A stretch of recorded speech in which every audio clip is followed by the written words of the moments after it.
Okay, we're live. Actually, no, we're not live, but we're recording with Rijndael, who is a Bitcoin developer recently. I don't know. Have you recently come into the light more, or would you say that you've been around for a while? You can go ahead and introduce yourself. Rijndael works for the Taproot Wizards, and he is somebody who recently has been doing a lot of hacking on Bitcoin. And Yep, that's right. So I'm at Taproot Wizards right now. My role there is I'm the CTO. My Twitter bio says artificer, which it's a Casey Rodomore word. It's like a wizard who imbues things with like magic, which I think like describes my job pretty well. I do my best to make Bitcoin transactions that are fun and magical and get people excited and interested in Bitcoin. I've been, we were talking a little bit before this. So I've been working full time in Bitcoin for a couple years now. Before Taproot Wizards, I was working on a non-custodial wallet project that involves a hardware signer, a backend service that provides co-signing in the event of like recovery and for like convenience spends and some other stuff. Before that, I was doing some kind of side of desk, like hobbyist development for Bitcoin. But most of my career has been in large scale distributed systems, infrastructure management. So think like really, really big cloud infrastructure and not just deploying that, but like how do you manage consistency and availability of like large scale infrastructure across like lots of geographic regions. So did a lot of that work for a long time. Before that, my background was in like large scale network security and classical cryptography. So I got into Bitcoin many years ago because I had a background in like cryptography, not cryptocurrency, but like actual cryptography and distributed systems. And so when I saw Bitcoin, I thought this is cool. It's a way that you can use economic incentives to solve a distributed systems problem that we didn't know how to solve before. And I kind of understood the like the way that certain cryptographic assumptions were used in Bitcoin to provide the properties that it has. Spent most of my career outside of cryptocurrency, but working with applied cryptography and like some of the other building blocks that cryptocurrency networks are built on top of. And so when I decided to get more heavily into cryptocurrency, I was, much more familiar with the problem domain and like some of the other solutions in the space. And I think, part of what I've been able to bring to the table at Taproot Wizards and at previous, teams is that I have a lot of experience solving these kinds of problems in a way that's not encumbered by like the normal Bitcoin and Ethereum assumptions. And, being able to like bring some of those solutions to this space, I think has been really useful. So I don't know. That's kind of a long and rambling intro. No, that's perfect. That's perfect. How did the Taproot Wizards snipe you? I think a lot of people in the, and I mean, I say this jokingly, but in all seriousness, I think a lot of people in the Bitcoin community have long respected your takes. And I think they also have long respected that you seem to know what you're talking about on the technical side, which has been perhaps some of the criticism of the Bitcoin community in the last few years, and obviously this is what Eric and Udi have been, I think, sort of trying to champion at this point. What was it about the Taproot Wizards? Did you feel like this was an opportunity for you? And yeah, like we can sort of start. Like, I wanted to ask you about NFTs in general as well, just because this is sort of like the primary project of Taproot Wizards right now. But we can just start. Like, what about Taproot Wizards was able to kind of captivate you? Yeah, I mean, so I was really early to ordinals. I've been following Casey for a while now. He and I were on a Twitter space a couple of years ago where Fedimint, which is like a federated Chaumian eCash project. So Fedimint had raised a little bit of money from Blockstream for Eric Syrian, who's like the lead developer and maintainer of Fedimint, to be able to work on it full time. So I got on a Twitter space with a bunch of people, including Eric, to explain to people like what Chaumian eCash is and like why this project is interesting. And Casey was on that space, and I was like blown away by how like sharp he was and how much he knew, not just about Bitcoin, but about like the history of other cryptographic payment systems. And so I'd been following him for a while. I started playing with ordinals in the winter of 2022. He like wrote a blog post that described ordinals as being a way of doing like collectible Bitcoin. And that made a lot of sense to me. I had done a little bit of stuff with NFTs before, which like we can definitely talk about. It's kind of a fun story. But like it just became really obvious that, you know, there's people who online make their entire personality about Bitcoin. Like they collect Bitcoin t-shirts and posters and unique artwork and like all these things. It made so much sense to me that you would want to collect unique Bitcoin. Like maybe, you know, Bitcoin that was mined like when your kid was born or when you got married or from like the Binance hack or something. Like, you know, of course you'd want to collect collectible sats. So I started playing with Ord, contributed some very crappy code patches, and then I was playing with it when Casey was making inscriptions happen. And I actually made the first inscription on mainnet by somebody other than Casey. So Casey did inscription 0, I did inscription 1.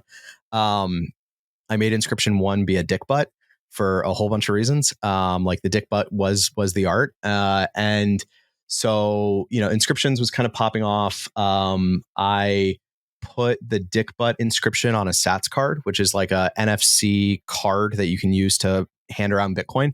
And Eric Wall, so I made this dick butt inscription.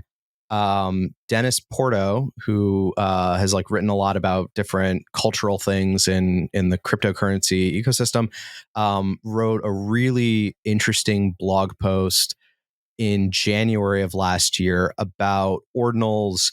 And he really kind of predicted the controversy like very well. And I think Eric Wall read that blog post and then made a Twitter post saying, hey, like there's this underpriced block space on Bitcoin and we can make NFTs out of it. And somebody responded and was like, not only can somebody do that, but inscription number 1 is a dick butt. And I responded to that and said, yeah, and it's on this card. And Eric posted like that screen cap from American Psycho where he's looking at the business card along with a picture of a Trump NFT that he had. And he said, I want this and this. I'm not going to explain further. So I went and inscribed Eric's Trump NFT and put it on a Sats card and like sent them a picture of it. And a day or two later, he DM'd me and said, me and Udi want to do a thing. Can I like pull you into a Telegram group? And I said, sure. So I had never talked to Udi before that. Like this was my first interaction with like Eric other than like, you know, trading replies on Twitter threads. So we all got in a group and they said, do you want to help us make a 4 megabyte single Bitcoin transaction? And like, I'm a Bitcoin developer. So the only correct answer is hell yes.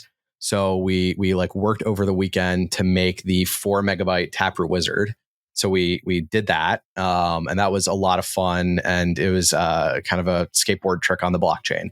And then after that, like 2 weeks later, we inscribed the bulk of the collection. So the other like 2,085 wizards we put on chain.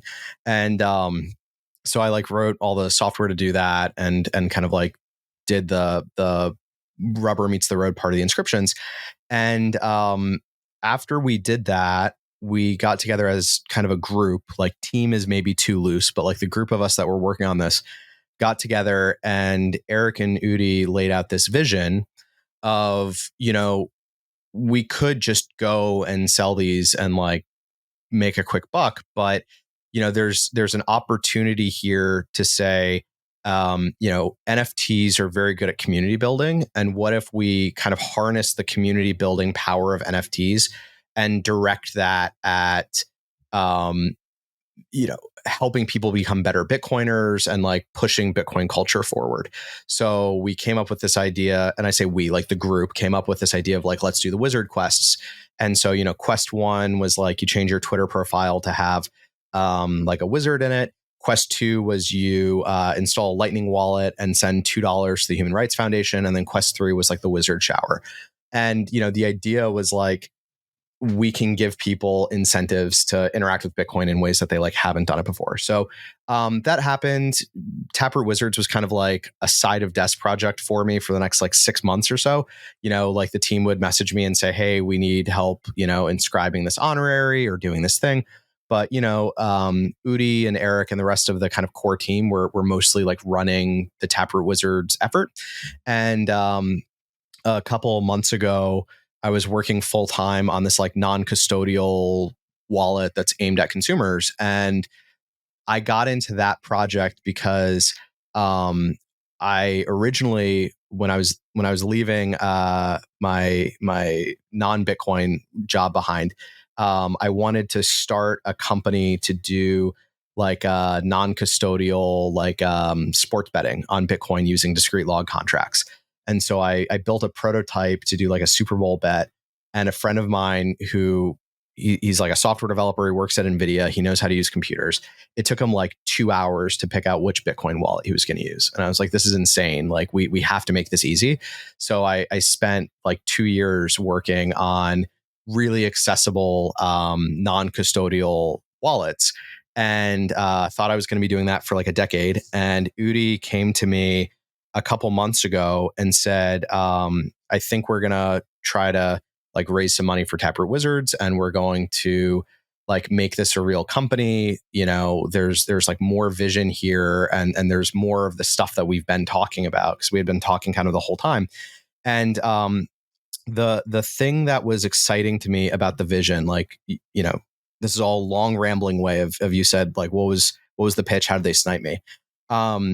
It was kind of two pieces. One of them is I had been working under this assumption that in order to get more people using Bitcoin for more things than just like you bury it in your backyard and you look at it once a year, like I think people need to actually use Bitcoin on a regular basis. In order to do that, we needed to start by making better, more accessible self-custody tooling. And then like the use cases would materialize. And this is something that in retrospect was like obviously untrue. Like, and it's really untrue to anybody who's ever done like product development. But for some reason, like that was the perspective that I had. And, watching the ordinals community in January of last year, if you wanted to trade ordinals, you had to set up a full Bitcoin node, compile the ord wallet, which is like a Rust project, sync your node, and then you were doing like spreadsheet trading in Discord with a command line app. And people actually did it. Like they helped each other do it and they stood it up. And then from there, we got like better wallets and we started getting trustless marketplaces and like the whole ecosystem blew up.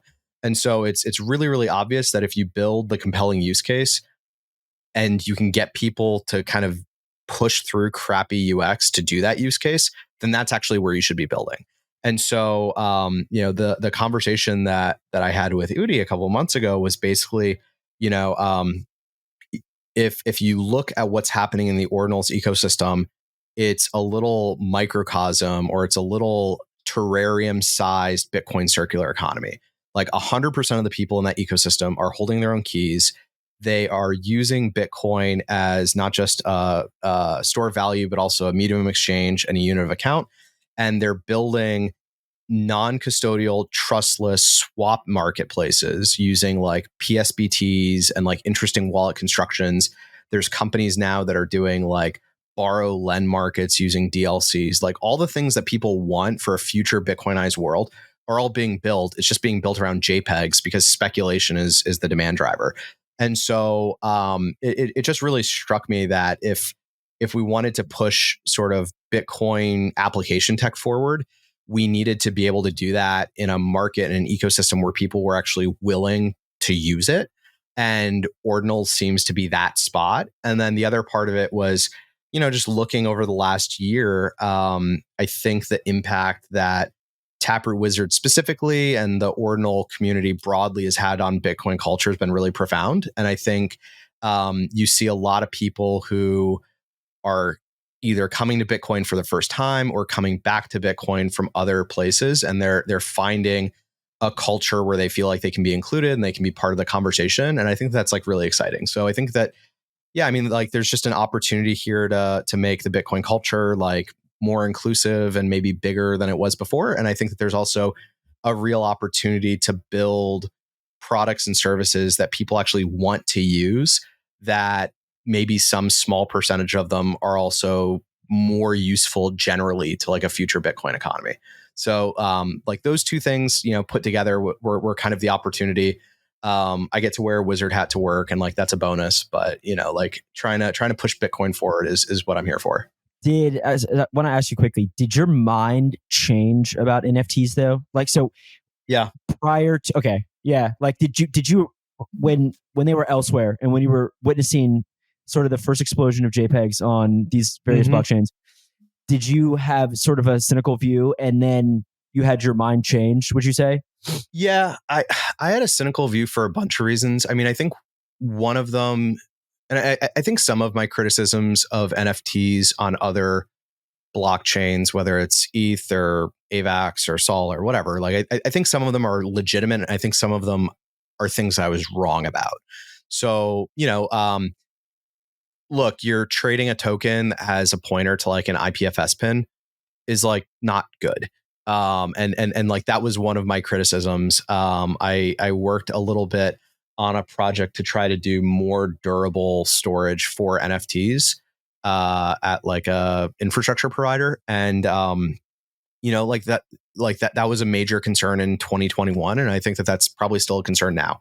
Like IPFS provides naming and delivery, but it doesn't provide durability or availability, and I think that that's something that like your average NFT consumer, I don't know.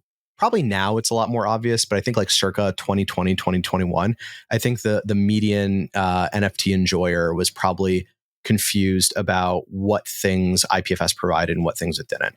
So like I thought that was a little bit gross. Generally, I kind of like my view of the world was, and to some extent still is, that I think you're going to end up with this like very bimodal distribution of NFTs over time. So it's going to be this very like bathtub shaped distribution, where on one end you have NFTs that function as Veblen goods, like they're expensive because they're expensive. It's things that are going to have crazy lasting cultural value, and they'll like maintain their value because they're expensive. And then at the other end of the distribution, I like my view of NFTs kind of before ordinals was really that the ultimate use case for NFTs is a tradable DRM token. So like you imagine that you have this NFT in your wallet, you go to some service or website, you log in with your wallet, and your possession of that NFT entitles you to some content or some level of access. So like the really primitive version of this is like people do token gated like discords, right? But like I was working on a project at one point to do to actually tie like DRM entitlements. So imagine you have this like NFT in your wallet, you go to a site and now you can like watch a movie or read a book or listen to music or whatever. If I send you that NFT and it removes my DRM entitlement and grants the DRM entitlement to you, then what I have is like the virtual representation of like a movie. And like I send it to you and now it's your movie and I can no longer watch it and you can watch it because it's just a transferable DRM entitlement. And so if that ends up being like the utility case for most NFTs, then I think eventually the market value for those things ends up being some small like collectible premium above whatever the market rate for that DRM entitlement would be. So if a movie is $9.99 and you can get like the collectible movie, maybe that's worth another $10. And so this NFT is $20 in like a fair market value. So like my view of the NFT market was like over time in the limit, you're going to have a very small number of like hyper valuable Veblen good collectibles that like it's your Bored Apes and you pay a lot of money because like Jimmy Fallon had one on TV. And then like the rest of them are sort of sold next to the counter at 7-Eleven for $10 or 99 cents or whatever. Like it's people talk about like Fortnite skins as NFTs. I think the market value for NFT Fortnite skin is probably like 99 cents, right? So like that's going to be the bulk of them.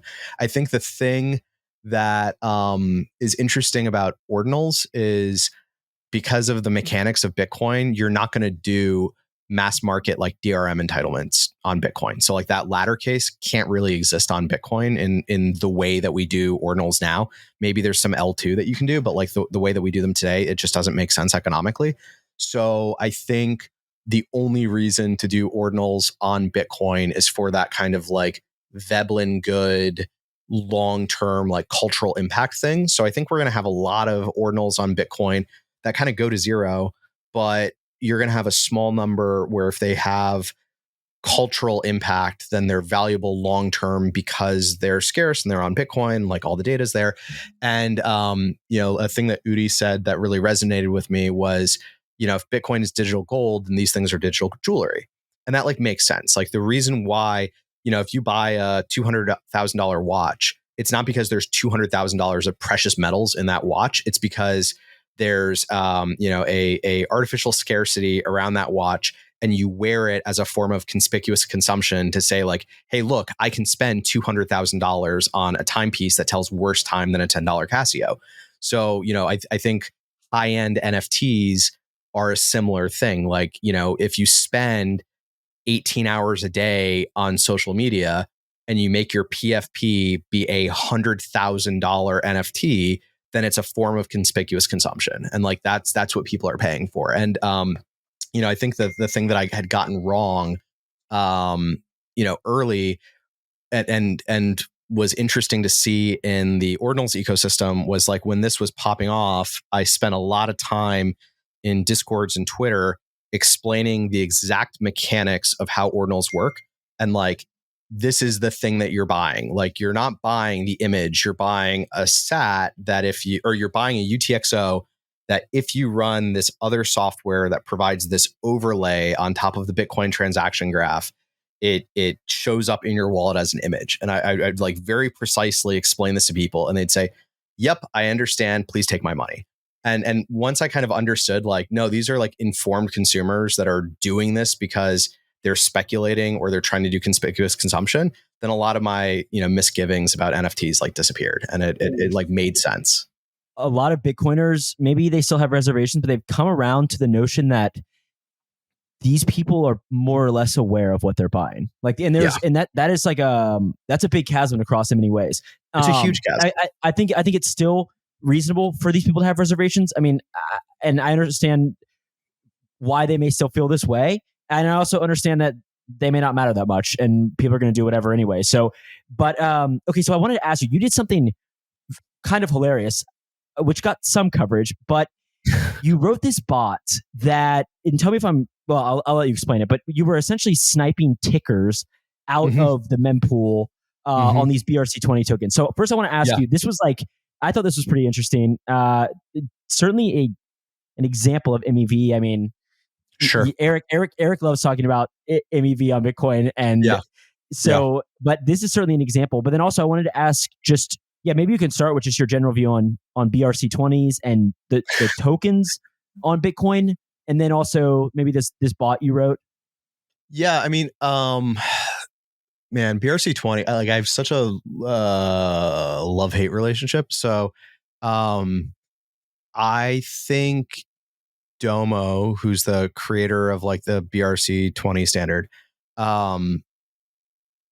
brilliant. And I think the thing that he did that is really obvious in retrospect, but I think was a really smart move, was building BRC20s in a way that have this like open mint mechanic. Without that, like, so for people who don't know, like the way that BRC20 works, like BRC20, okay, so I've said the nice things about BRC20. I think it's a horrible protocol. Like it's super inefficient and it's just kind of dumb. So the way that it works, and it's important to understand how this works, otherwise my bot makes no sense. So the way that this works is, so you make an inscription, okay? So inscriptions are like, you can put data on Bitcoin in a way that's like NFT flavored. And inscriptions take two on-chain transactions. You do what's called a commit and then a reveal, and then you can see the data. So you make an inscription with a little blob of JSON, and it probably should have been something other than JSON, but whatever, it's easy to parse. Little blob of JSON that says, I'm deploying a new coin. So you say, I want to make the Gwart coin, the max supply is 20 million. Every time somebody wants to mint one of these, they can make up to 1,000 of them. And here's like the precision, like it can be 8 decimal places or 18 if you want to do it like, Gwei or whatever you want to do. So you make this inscription that says, I'm deploying this contract, hand wave. And the thing that's important is that in that deploy message, there's a ticker for your coin. Tickers have to be 4 characters and they are globally unique. So the first deploy message for the GWAR coin like gets that ticker, and nobody else can claim that ticker ever again. And then what happens is anybody can make another inscription that says mint and says, I want to mint 1,000 GWAR tokens. And what happens is if you're running a BRC20 indexer, it looks at transactions that are made and then basically maintains like account balances. So it's putting an account system on top of Bitcoin.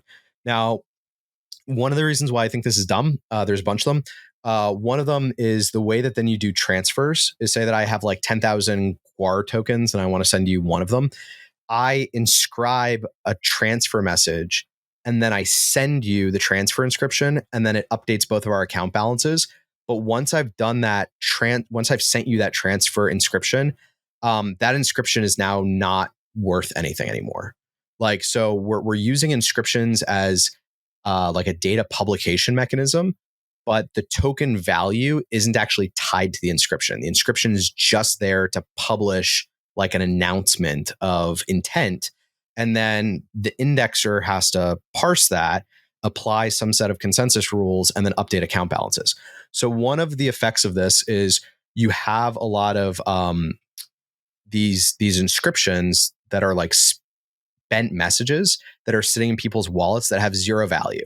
And people make them really small. They make them dust sized. So they also usually have like no incentive to clean them up. So a lot of like the UTXO set increase that we've seen over the last year, and like the rate of that increase going vertical, is that there's a lot of incentive to create these messages, but then no incentive to actually consume those UTXOs, because it actually costs like more in fees than you're going to get back from like reclaiming those UTXOs. So that's like one problem. Another problem is, I said, if you want to make Gwart token and it has a token, a max supply of 20 million, and every time somebody mints it, they can make 1,000. That means that it's going to take 20,000 inscriptions in order to like mint out the balance. Each inscription is 2 on-chain transactions. So if you deploy the Gwar token and like really publicize it, then it's going to result in 40,000 on-chain transactions to mint out the supply. That's before anybody's transferred it. That's before any trading. It's just like 40,000 inscriptions. And then because the limit enforcement is done at this like external indexer and it's not enforced by Bitcoin consensus rules, if there's a maximum of 40,000 of these transactions that are going to be valid for getting like a Gwar token drop, but there's high demand for it, there might be 100,000 transactions that try to get Gwar, but only the first 40,000 of them actually get it. So we saw this dynamic a lot last summer where there was like a vampire token. It was like VMPX that it took, an hour to mint out, but then it took 3 days for the mempool to clear out all of these other mint transactions that never actually resulted in tokens, but still bloated the UTXO set and still drove up fees. So that's BRC20. So what I did was I wrote a bot that looks in the mempool for any of these deploy messages. And so if it sees you're creating a token called Gwar, it would just copy the ticker and do a new token deployment with max issuance set to 1. And then it would jack up the fee. And so since this is a globally unique namespace, I would get the name and it would be a max supply of 1. So I turned all these tokens into NFTs. And so you did this sort of, I don't know, altruistically for a fun hack. Well, actually, the reason why I did it was Casey was working on Runes, which is like an upcoming token protocol. And the original spec was first is first, globally unique names. And I said, don't do that because people are going to write bots to snipe names out of the mempool. And he said, like, I don't think anybody would do that. So I went and did it for BRC20. That's awesome. I killed 266 BRC20 tokens. And I said, like, look, like somebody's doing it. Okay. So wait, let me ask you this. Could a miner have set it to the actual effective max balance or whatever, and then just sniped it? So like in theory, one of these mining pools could have started front running the ticker symbols and then just scooping the supplies. 100%. Interesting. Okay. Yes. Okay. What do you think about Runes? This is the Casey, the creator, founding father of inscriptions and ordinals. He's launching a new token protocol. It uses the actual UTXO set, and as opposed to. So yeah, go ahead. What are your thoughts on Runes? And yeah. I mean,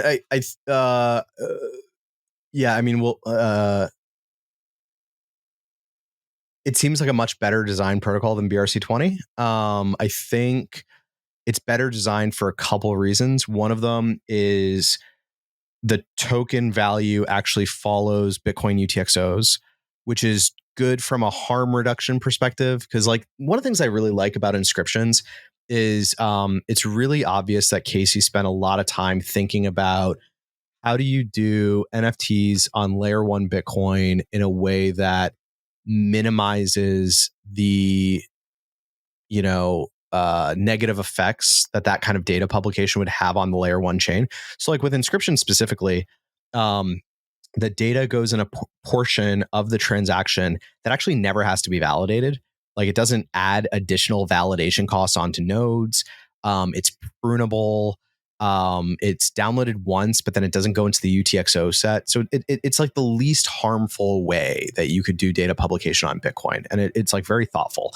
And so Runes is a similar thing where the value of the token actually is bound to UTXO. And when you want to transfer a Rune token, it actually consumes the UTXO and creates a new one. So, like what we want is for the size of the UTXO set to kind of grow roughly linearly with like the amount of actual like token balances in the system. Whereas with BRC20, you kind of have this like ratcheting effect of like, it'll always kind of increase, but it never really decreases unless people have extra incentive. So Runes is better from like a, being a good citizen like perspective. That's nice. The other thing that's really nice about it following the UTXO model is I haven't seen anybody actually do it or write it up, but I suspect that Runes is probably better suited to lift onto Bitcoin layer 2s. So if you wanted to be able to do like Runes over Lightning, it seems like you should be able to do that. If you wanted to be able to do Runes in like a state chain Mercury layer kind of thing, like you should be able to do that. Runes also, so like another thing that's tricky about BRC20s is because they have this account model that's like overlaid and depends on ordering. Like your BRC20 token balance depends not just on the state of your transactions, but actually like global state.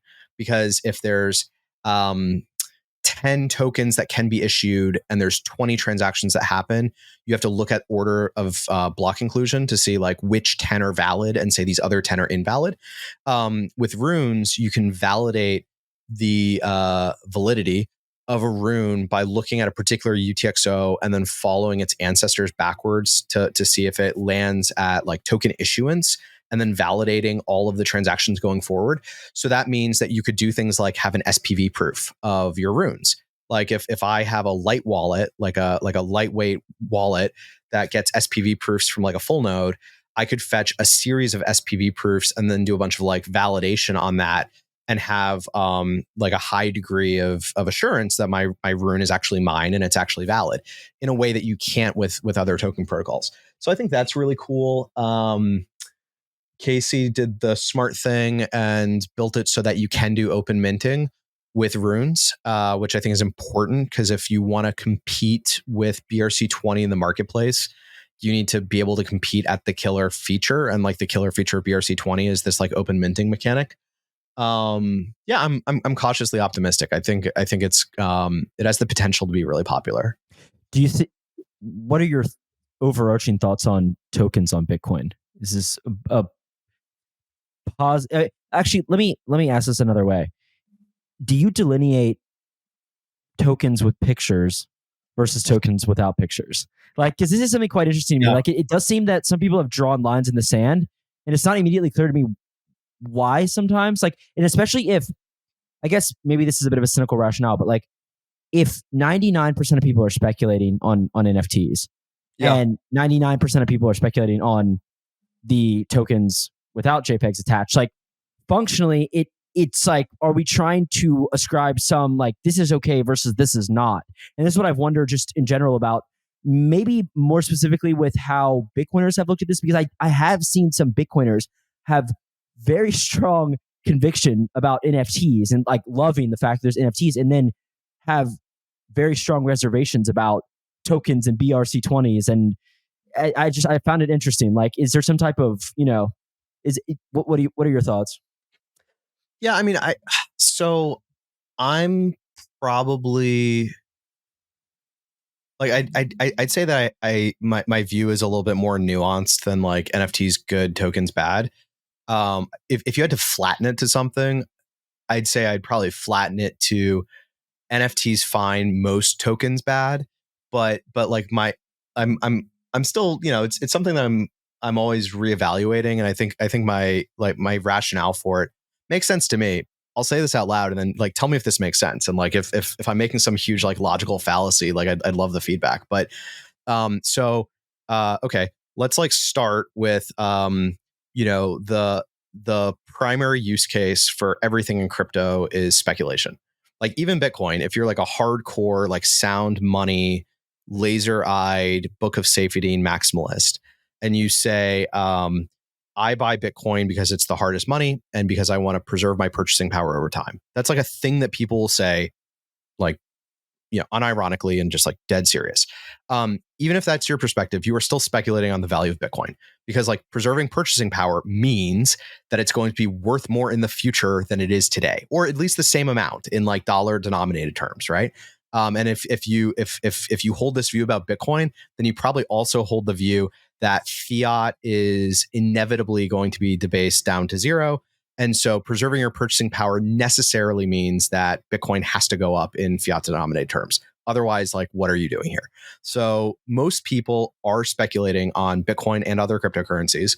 The only people who aren't using Bitcoin for speculation, in my view, are people who have like an actual medium of exchange, like marketplace reason. Like early days of Bitcoin, you bought Bitcoin because you wanted to buy drugs on the internet. You're not speculating on Bitcoin. You're buying, Molly on the internet, and this is like the only way. I had some friends that needed to get out of Ukraine when Russia came over the border, so we got them some Bitcoin. They traded it for a car and drove away. They didn't care about like the future value of the Bitcoin. They like, this was the only way to get money to them. So those use cases do exist, but I think those are the minority use cases in like 2024.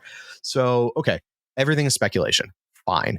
I think that if you wanted to draw a distinction between speculation on NFTs and speculation on fungible tokens, a reasonable way or reason to draw that line would be, you could say, all fungible tokens at the end of the day, they're like they look like monies, right? Like you use them for different things, like Ethereum. The reason why you use it as money is because you can pay gas, and the theoretical future value is that the Ethereum blockchain is going to be a useful application platform for all these things. And so I speculate that by owning the gas token for it, like that will become more valuable in the future. With Bitcoin, there's like the scarcity bit, and then there's also like you have to pay Bitcoin transaction fees with Bitcoin. And so if the Bitcoin network is more useful for money in the future, then holding Bitcoin should like be more valuable in the future. NFTs are collectibles, right? Like you buy this thing and it's unique and it has a low number of items. And so you're saying like, oh yeah, there's only 50 of these. So I'm speculating that people want this collectible. I think that that's actually different from saying, I've got this fungible token. At the end of the day, the core use case for all of them is sending and receiving. So if you're speculating on monies, ultimately you want there to be like a small number of monies, because like the net value, utility value of a money is that like the more people accept your currency, the more valuable your currency is. So you don't want there to be 10,000 currencies. You want there to be like one or two, so that you don't have to like exchange in and out of different currency pairs whenever you want to buy a sandwich or whatever you want to do. So I think from like a purely self-serving, like maximizing your future value perspective, I think it's totally rational to say, I want my monies to be as few as possible, because I want there to be like one or two currencies that everybody uses to maximize interoperability. And then collectibles are collectibles.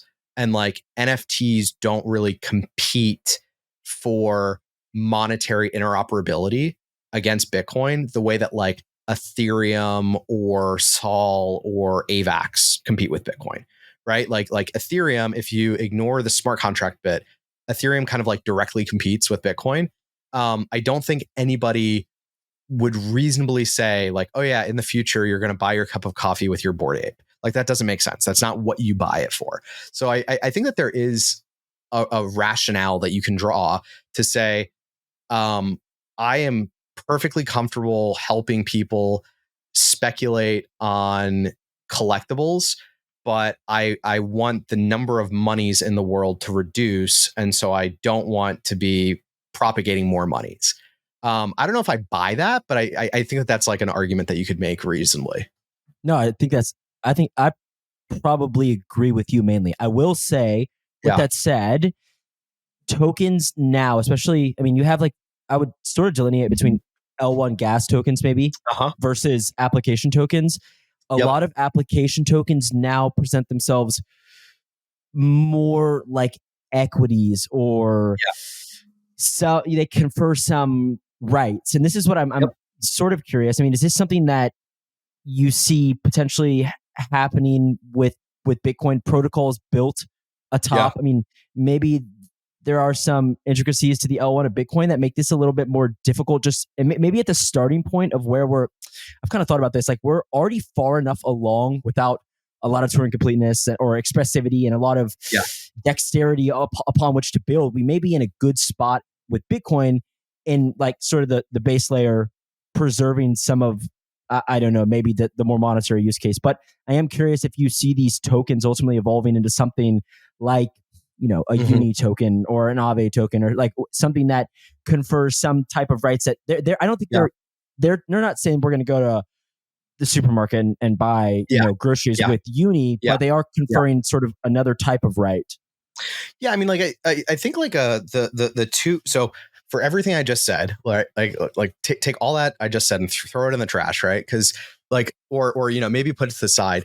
I think there's like two carve outs that are kind of interesting. One of them is, I think stable coins are actually kind of interesting.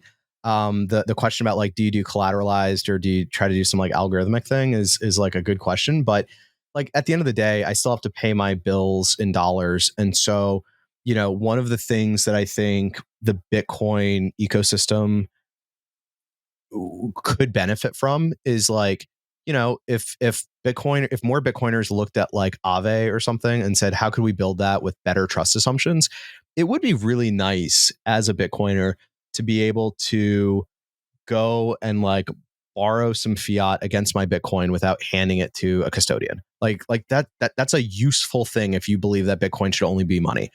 And then the other class of tokens that I think might have some, I'll call it legitimate utility, to separate it from saying like, oh yeah, we're going to issue a token and it's like a governance token.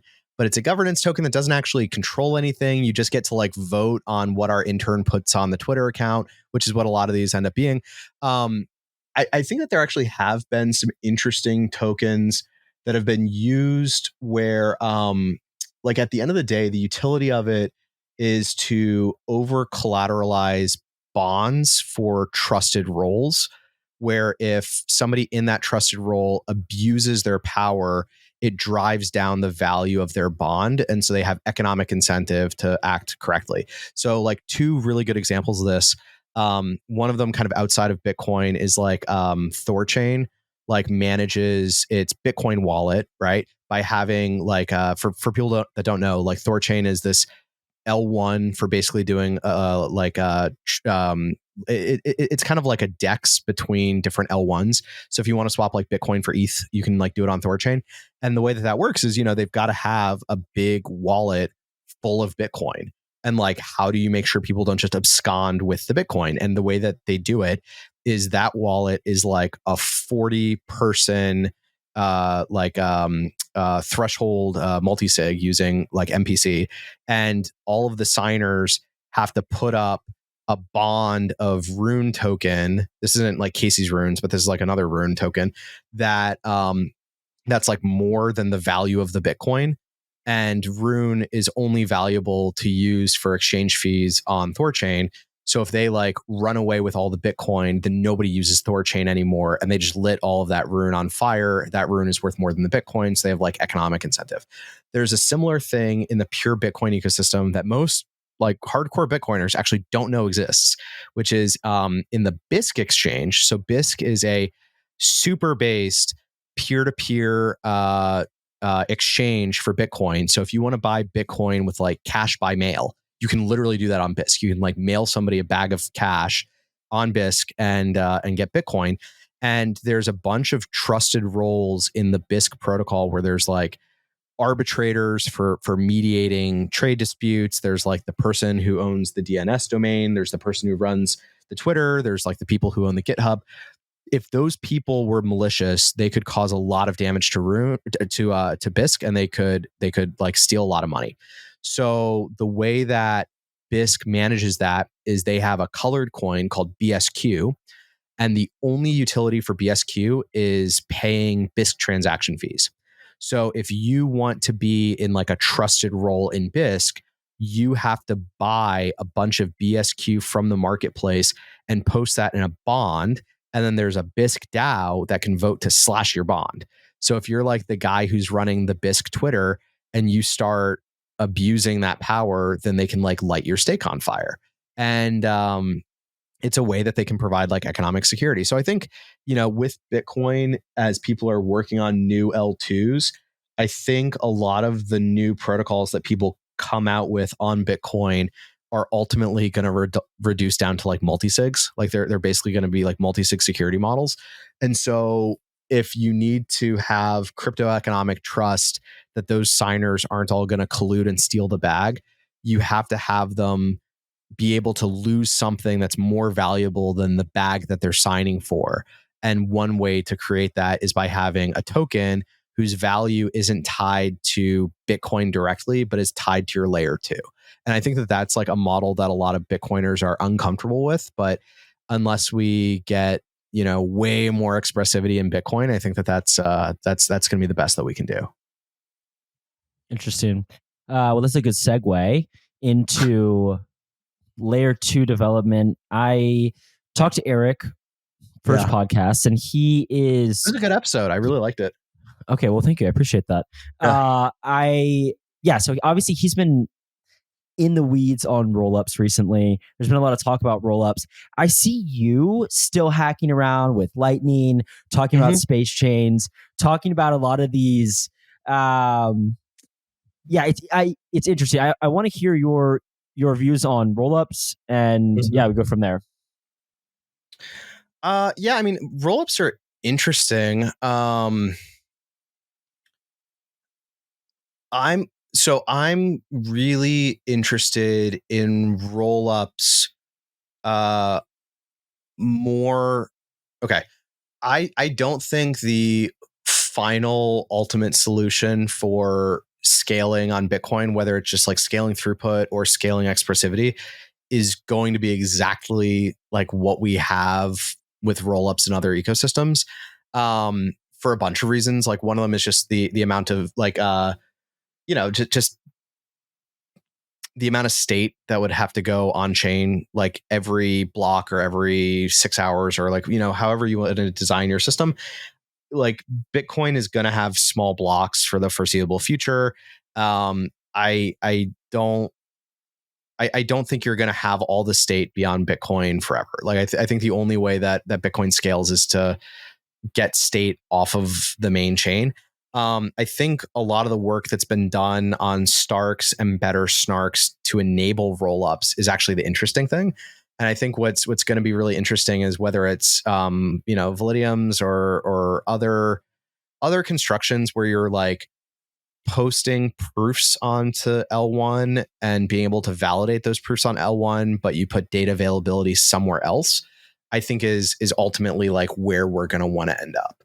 Like, I think if you had something where it's like, you and your 1,000 closest friends are sharing a UTXO and there's some proof of publication ledger a la Statechains to make sure that sort of when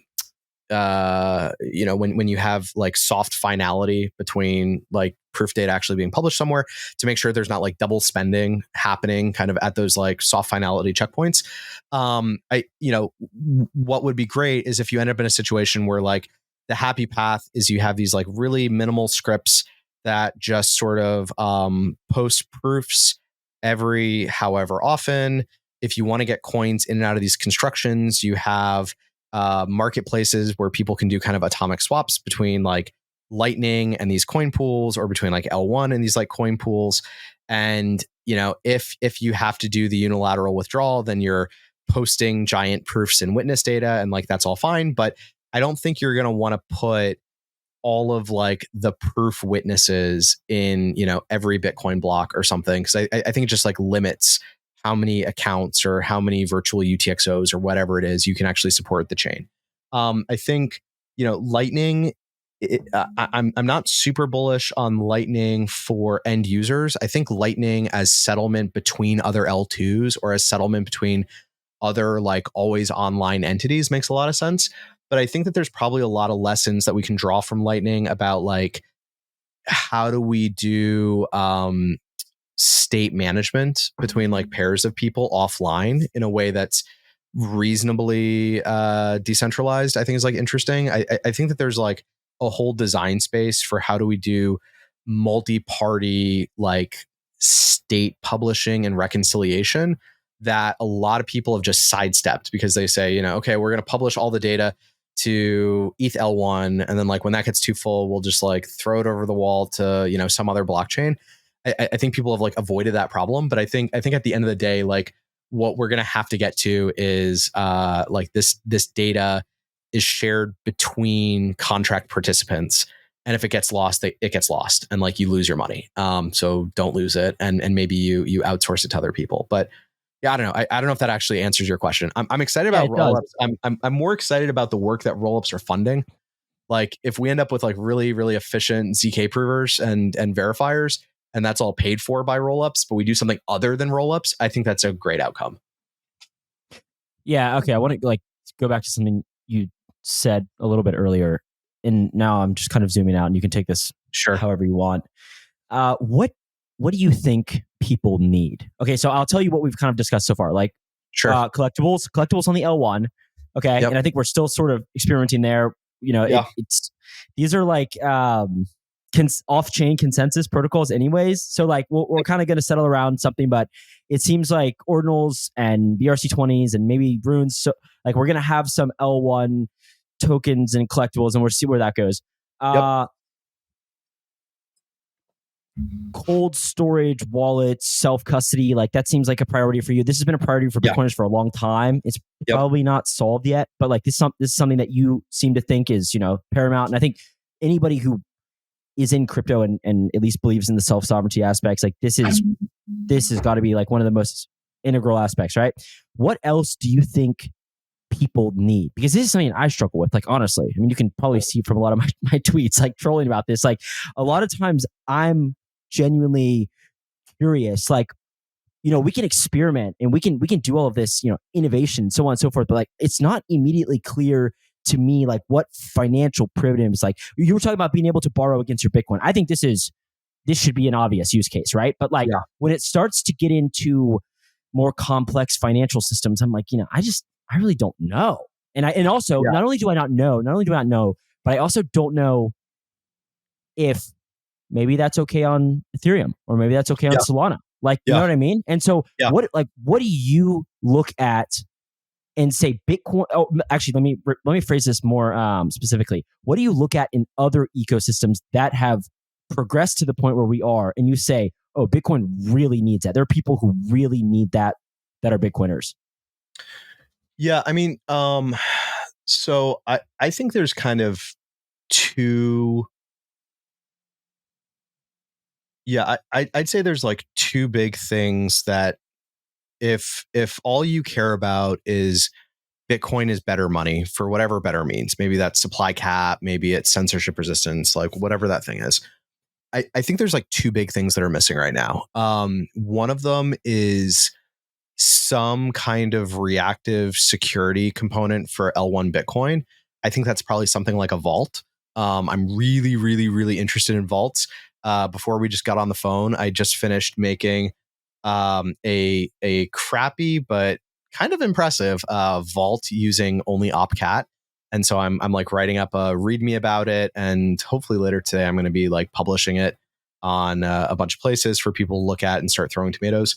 But like if you think Bitcoin is going to be a long-term store of value, this idea that if somebody finds your keys or a signing quorum of your keys, then just like money gone and there's nothing that you can do about it. I think that actually materially limits the amount of value that can be stored in Bitcoin. Because like there's some threshold where people, institutions, whatever, are going to say like above this level, like I can't. You were joking the other day about the ETF funds being stored on an open dime. Dude, yeah. That cracks me up. Yeah. Well, it's funny because like if you look at that, if you look at that ETF, their address management and like on-chain behavior is indistinguishable from an open dime. So until I see otherwise, I'm just going to assume that it's on an open dime. It's like legacy addresses. They never reuse them. They send everything in one transaction. Like that's an open dime, my guy, like straight up. So I think vaults, or if it's not vaults, something else that provides like reactive security is critical. And then, I think the lower value payments story is still a mess. Like, I don't think Lightning is the ultimate solution for end users, for a bunch of reasons that are, I think, actually unsolvable with the way Lightning works. Like there's, like so there's just like a pure scaling component of like, we don't have enough blockchain space for everybody to have non-custodial Lightning channels. But if you could like wave that away, liquidity management is like really hard in an end user setting. And then the liveliness and like online requirements are just very hard to build in like a non-custodial end user scenario. And I think that like, what's interesting about Lightning is it obviates the on-chain footprint for individual transactions, but it doesn't actually scale UTXO ownership. So that's like the first problem of like, we don't have enough chain space. But then the other thing is, in exchange for not having to consume blockchain space for all these payments, you take on data availability, consistency, and liveliness problems that are totally reasonable if you're like running servers like highly available all the time, but just like don't work on mobile phones. And people are working on solutions to those, but they all come with trade-offs that kind of push up on whether or not these things are non-custodial and how big they're going to scale. So all that's to say that I don't think we have a construction yet that's going to let 1 billion people do payments like with Bitcoin on any layer. I think actually the best example of what I would love for this to look like is there's an ETH wallet called Argent that uses God, what is it? Now they're using Starknet, but before that they were using something else. ZK Sync. And like, you download this wallet. Like you can download it right now. You hit receive, it shows you an address. You can like send me an email with that address and then turn off your phone, and I can like go and hit send, and like you get the money. It's like the L1 send receive experience, but it's like on an L2. There's some trade-offs with that. Like they have soft finality trade-offs. Like it's a roll-up that has like questionable decentralization story, like yada yada. But if you just take that as like the end user experience, because like what people expect in 2023 is they want, Cash App or Venmo. Like you install an app, I install an app, I send money to your username, and you have the money now. And there's no like, oh shit, I couldn't find a route. Like none of that exists, right? And I think the thing is that I think, especially in the Western world, most people are going to use whatever's the most convenient, unless something else is like 10 times better. And I think for most people, that's going to be your Venmo, your Cash App, eventually some FedNow thing. Where like the reason why ordinals has kind of taken off, I think, is because ordinals speculation is 10 times better than the next best thing, and you can't do it using Venmo. So I think in order to make payments happen on Bitcoin, you can't have a worse end user payment experience. You actually have to have something better. I think if we just got up to kind of Venmo level UX, people are still going to use Venmo because it's not better. So then we have to figure out like, what are the use cases or the applications that make people actually use Bitcoin? Maybe that's, the sound money story is good enough that people, if they have kind of UX parity between like Venmo and this Bitcoin wallet that doesn't exist yet, maybe people over time start preferring Bitcoin because it has like the supply cap. Maybe it starts taking off in places where there's like more capital controls, or maybe we start using Bitcoin. Maybe if the Bitcoin payment velocity problem gets solved, then it starts being more attractive for people to accept Bitcoin for like online services, because it's like cheaper and easier, and like the developer experience is a lot better. And so maybe that's how you bootstrap it, is like people use Bitcoin to pay for online goods and services, because typing in a credit card is still a pain in the ass, and Apple Pay hasn't had 100% penetration yet. So like maybe that's the route that we use to get to payments. But I mean, I don't know. Payments is hard. But I think generally like the things that are missing in Bitcoin, if you just want to use it as money, are reactive security on L1 and like more scalable end user payments infrastructure. I think without those things, Bitcoin ends up kind of just looking like gold long term, but like not even like great gold without vaults. And if you're into Bitcoin because you want to knock over fiat, like I've got bad news for you. Like the treasury doesn't look at gold and like get worried about it. Like fiat isn't afraid of gold. Fiat would be afraid of permissionless internet money that's pervasively used on the internet around the world. Like that's actually a threat to fiat. So I think, if like the kind of ossificationists, I think miss this point, which is, like supply cap alone doesn't mean that Bitcoin eats the world. Like people have to actually be able to use it at scale. And right now they can't. Yeah, I think that's spot on. I think it's quite interesting that the direction you went with that was probably what I would agree with regards to Bitcoin. Yeah. I mean, I think there's a lot of discussion, maybe not just as of late, but more recently, about all the financial primitives and so on and so forth that we can build. And yeah, I mean, I think a lot of this has to do with roll-ups, what we're seeing there. You're working on, okay, so explain a very quick summary of covenants, and then we can talk about, you've been sort of hacking away at OP-Cat recently. And I think this was the inspiration for the most recent Taproot Wizards collection as well. Yep. So yeah, what are you working on, and what are your thoughts on covenants, at least right now?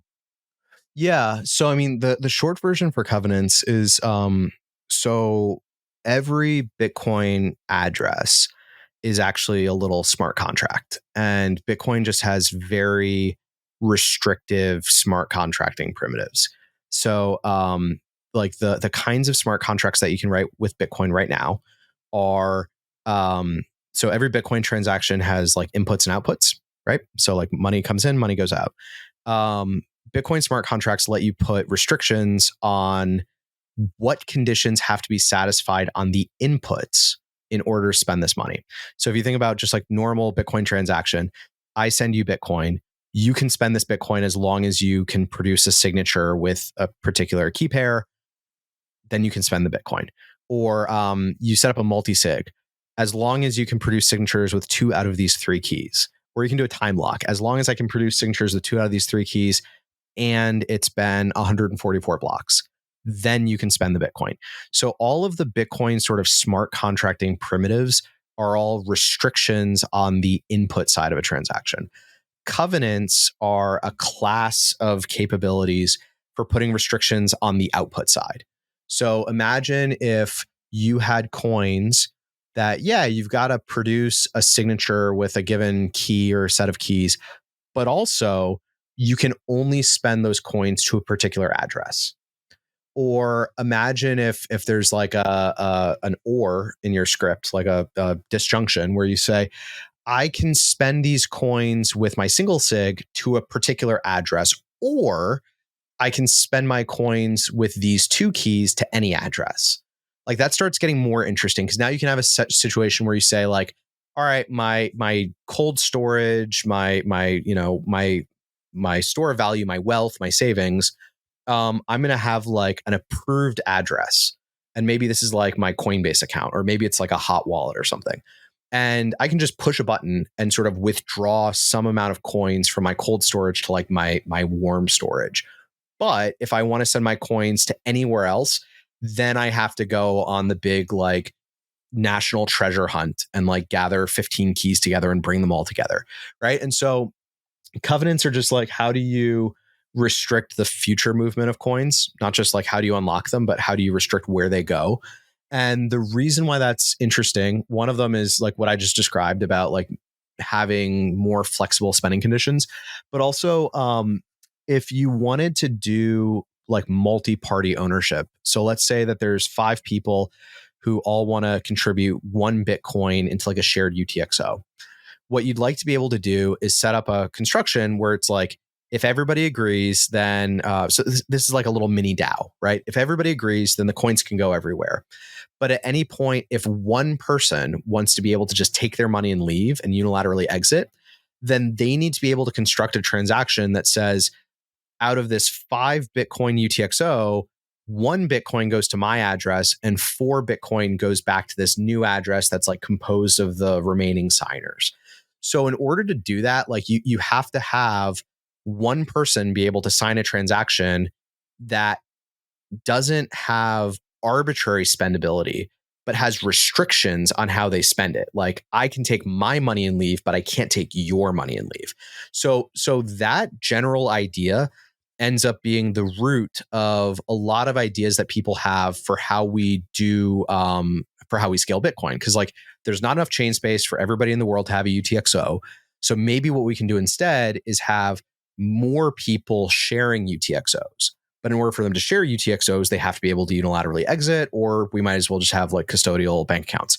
So you'll if people like want to dig into these ideas, you'll see things listed like coin pools or lightning channel factories.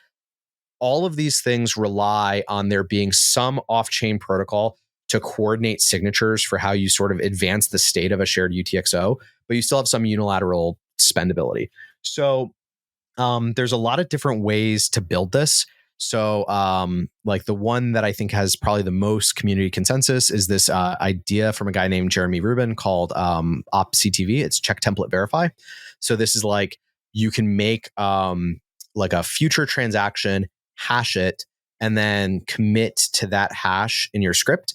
And so when you go to spend, you say, I can spend as long as this transaction sort of matches this hash commitment that I've previously committed to. And if you imagine having like a tree of those things, then you can have sort of like multiple successive transactions all like committed ahead of time and say coins have to move along these like pre-computed paths And that's like really interesting. So CTV is one. There's another one called Any Prev Out, which like Lightning people really like because it enables like a better version of Lightning. But there have been a lot of other proposals that have come out for different ways of doing covenants, and there's been some amount of bike shedding on it. And like the meat of the discussion is like, do we want covenants that are super general and super powerful, but could open up like MEV or could open up like applications that we don't want on Bitcoin? Or do we want to do like hyper restrictive covenants that are very particular to use cases? And if we go that direction, like which are the right use cases? What's the optimal thing? So finding like the right place in that sort of spectrum is where like the smart part of the discussion is. There's a dumb discussion, which is like, we should never change Bitcoin. It's perfect. Like ossify it. But like those people are dumb. But like the smart discussion is like, how general should this be?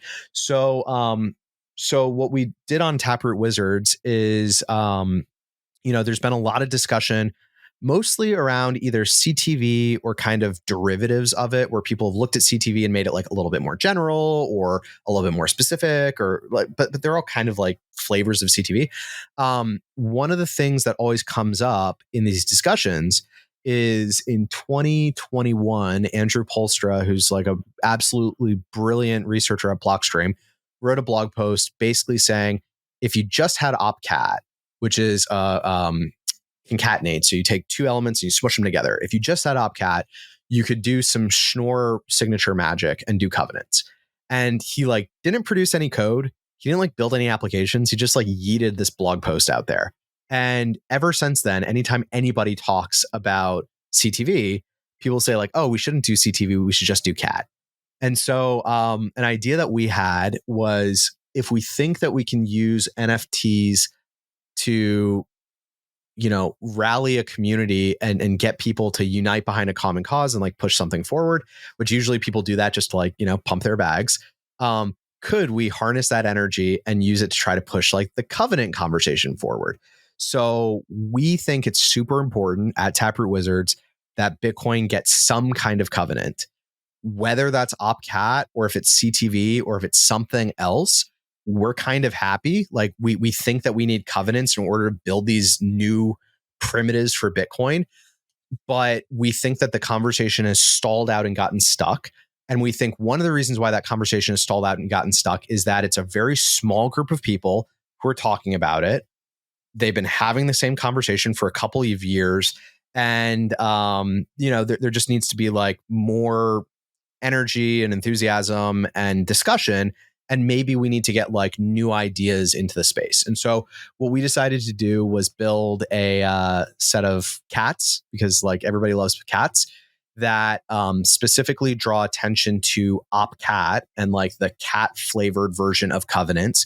But we want to encourage people to look at and explore and experiment with covenants generally.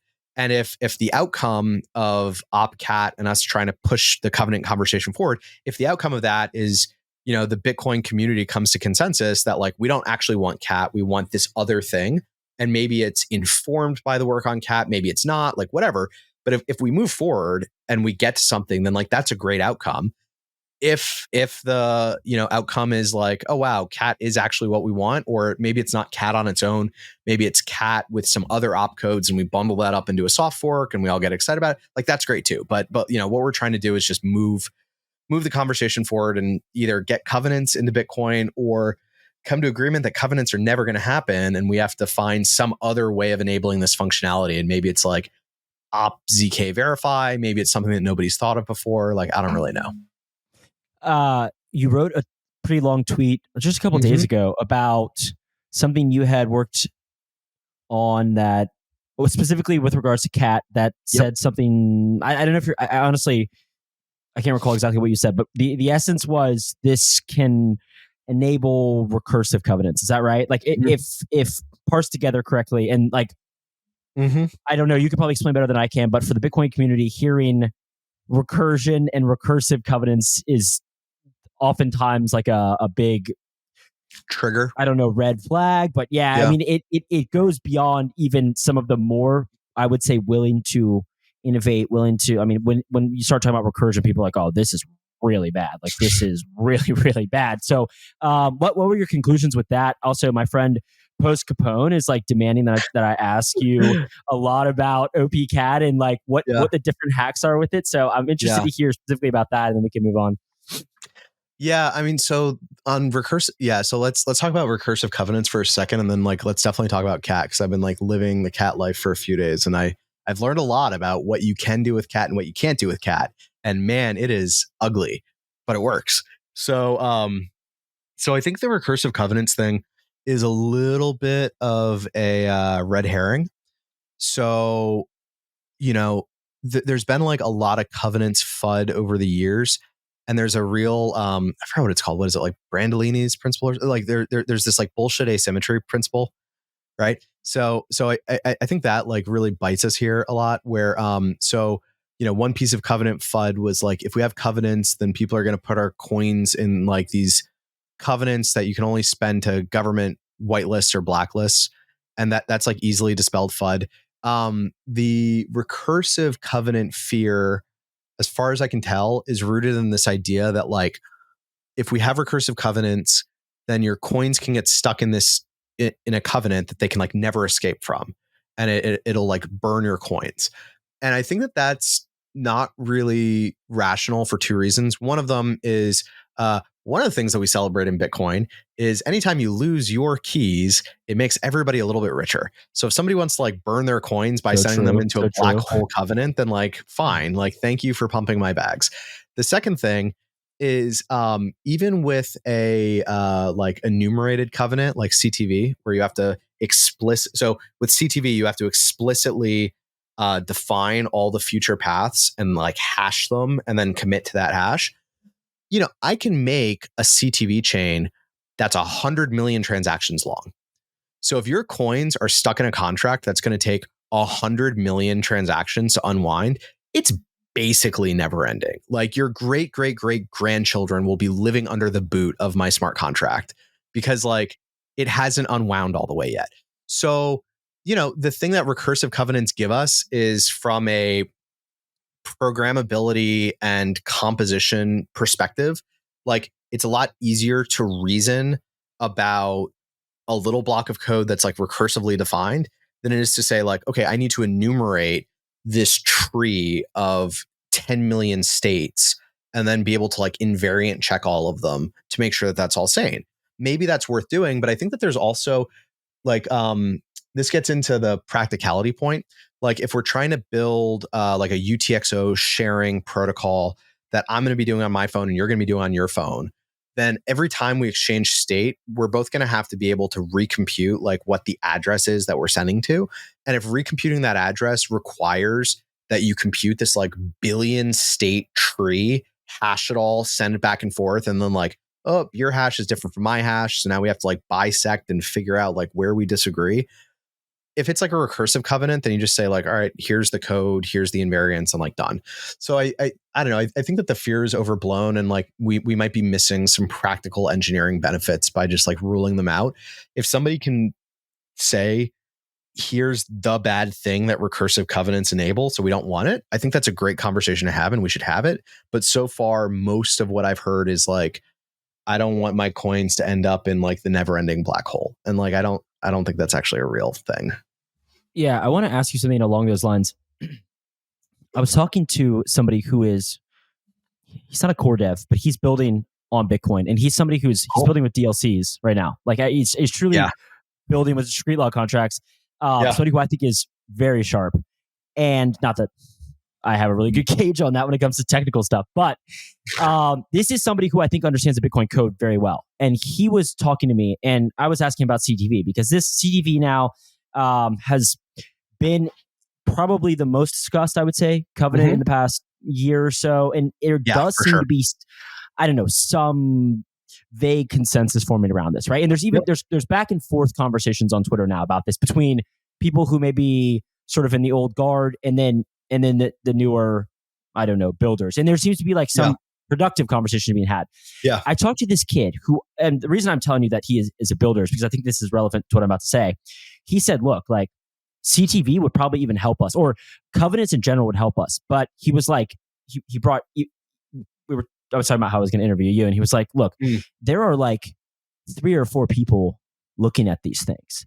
And this was his concern. And I mean, this is what he was saying. And we saw, I mean, just earlier today, I saw Shinobi mention that, you know, you're the one hacking away on OP-Cat. And like, you're the one who's figured out that this enables some type of recursive, you know, implementation or whatever. But I did find that very interesting because I've been, you know, as somebody who kind of tries to understand to the extent that I can from the non-technical side, but say, okay, look, this like CTV seems like pretty well looked over and seems like pretty, you know, like I think there's a lot of people who are saying like this could be the covenant we need to put in.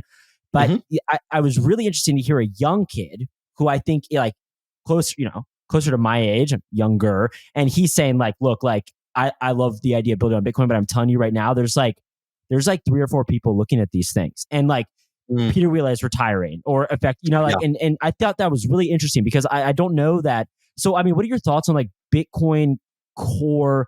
Everybody seems to be working on their own kind of like little project, you know, and then how many people are there that really understand this stuff that are saying like, we need to battle test this for X amount of time? And I'll just add one other thing.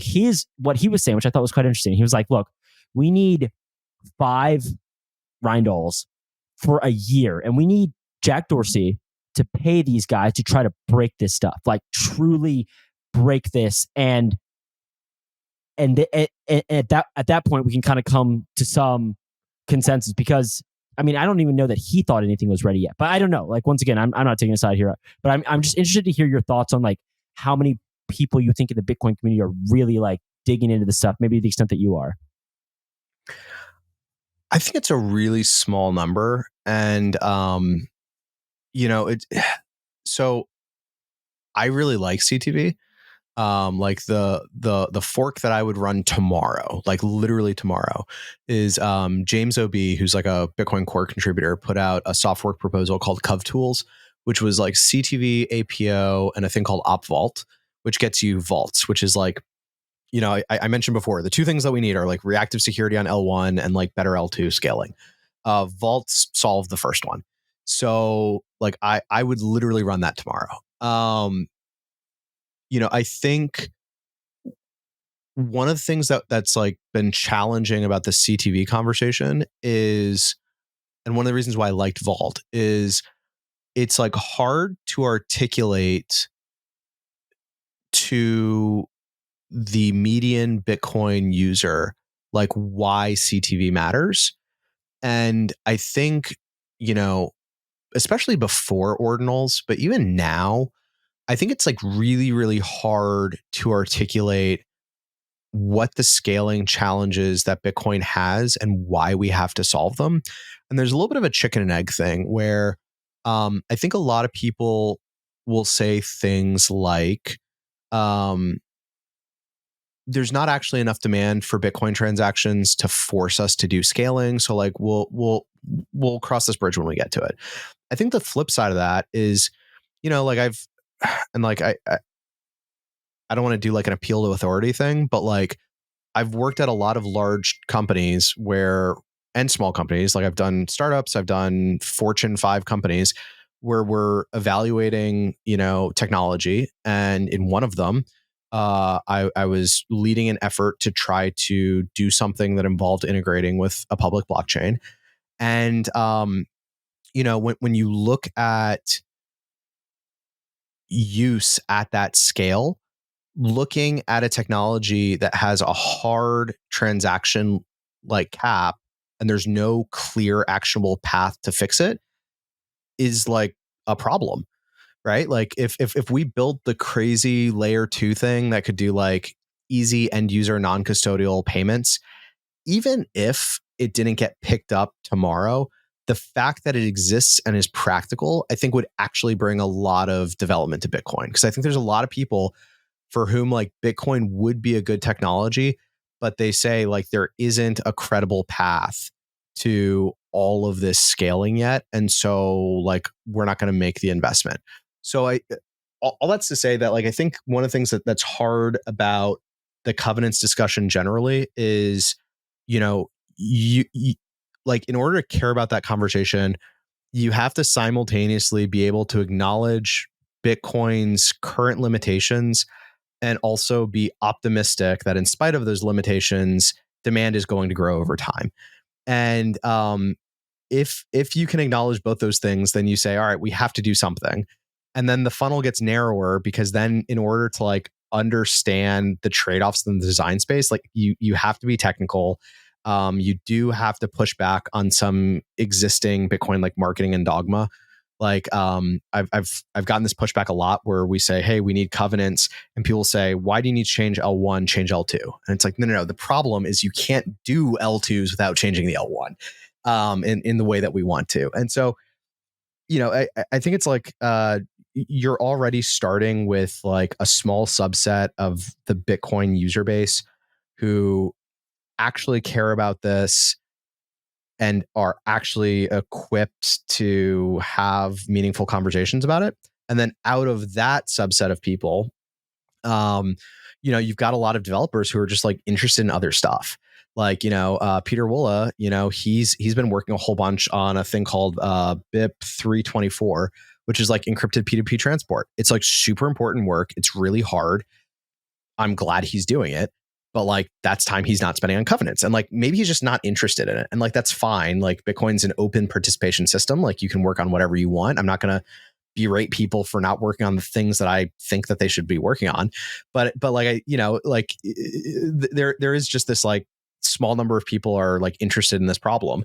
And then, like out of that group, I think that then there's an even smaller number of people who are actually willing to like go and write applications. Like, there's a lot of people who kind of understand the economics, but like aren't devs. And then, we've shrunk the funnel down to a very small group of people who can actually like go write code and are inclined to do that. And then I think you then run into this other problem, which is like, okay, you can go and build a demo application to show this stuff off, but without money at stake, nobody's going to use it. And then people point to the lack of use and say, see, there's no market demand. Like if we really needed CTV, then people would be going and using this like CTV app on testnet. But because nobody's using it, I guess CTV isn't actually the real thing. And then there's like a chicken and egg thing of like, I worked at a wallet before Taproot Wizards. Like, I really wanted to experiment with like vault opcodes for a wallet because it makes sense. But, I can't convince my GM that we should take 5 developers and go spend a year building like a kick-ass user-friendly like mobile wallet that's contingent on an opcode that might never get activated. Like, that's just like a bad investment for the company. So it's hard. And like, I don't think anybody really knows what the answer is. So that's part of why for Quantum Cats, we're like, fuck it, let's just drum up some vibes and see where we get. Do you think that this ordinal, what you guys have kind of kickstarted is, I think I know what Udi and Eric are attempting to do. I think that they have seen crypto and they've seen this hack, right? Which in many cases in crypto are these tokens, and we don't have to go into that again, but that's sort of their public goods financing mechanism, right? Like that. And I will say one thing about these tokens. We kind of talked about the nebulous governance and property rights ascribed to them, but what they absolutely do, is they fund these projects. And I think this is what you guys are attempting to do. Like, I mean, functionally, and I think this makes sense. I think it is very hard on Bitcoin, and this has long been kind of the chicken or the egg problem just from Bitcoin development. It's like, it's very hard to get people to write free open source software when they can go and maybe launch a token. I mean, I'm not trying to throw anybody under the bus, but like this is who we're competing against, And so I think I've always, it's funny because I've always been sympathetic in a sense toward Bitcoin developers for this reason. It's not saying anything about crypto or Web3 developers. I just think that they have a hack, right? They have like a true hack in these tokens, and this is something that's very difficult with Bitcoin. And I think, would you agree that like maybe the ordinals, this sort of new movement is an attempt to kind of harness that financing of these things that we may really want, but we've never really had the ability to bring developers? I think it's a couple things, and just to like be clear about something, because like people ask, questions, right? So like one of the things that I think can be a little bit sketchy or scammy about issuing, whether it's tokens or NFTs or something else, like we were talking about the nebulous property rights, is like thinking that you get something in exchange for the token, or that like you get some ownership. So something that I think we've tried to be very clear about, but I'll just say it explicitly in case anybody like hasn't seen it, right? Is like, you know, if you mint a quantum cat, if you buy a quantum cat, you're not like buying a piece of Taproot Wizards. You're not like buying the company, Taproot Wizards, the company. You're not like buying a development effort. Like we, Taproot Wizards, the company, like recognize the revenue from the sale of quantum cats as revenue. And like, we're going to use it to pay for things that we want to go do as a company. One of the things that we want to do, like I'm the CTO of this company, I want to go and hire developers, and I want to hire product designers, and I want to hire, project managers, and I want to build products and services for Bitcoin that help push Bitcoin forward technically and culturally. And some of that's going to be related to covenants, some of that's going to be related to L2, some of that's going to be related to ordinal stuff. And so like, yeah, I mean, like in the way that, if I go and buy an Apple laptop, I am contributing to the funding of like Apple technology, because like they take that revenue and they turn around and they hire developers and like they build better Apple laptops. Like in that way, we are selling products and services, and then we're going to be, taking the revenue from that, and we're going to be building more products and services. And it just so happens that the first product that we've brought to market is a digital collectible that we are also using to try to mobilize a community to try to push the culture on Bitcoin upgrades forward. Like as a company, we're also, investing in, product development and technology that we think will help push Bitcoin forward. So, I mean, like to answer your question, like it is a hack, but it's also just a hack in the way of having product market fit, and like having customers pay for your wares is a hack.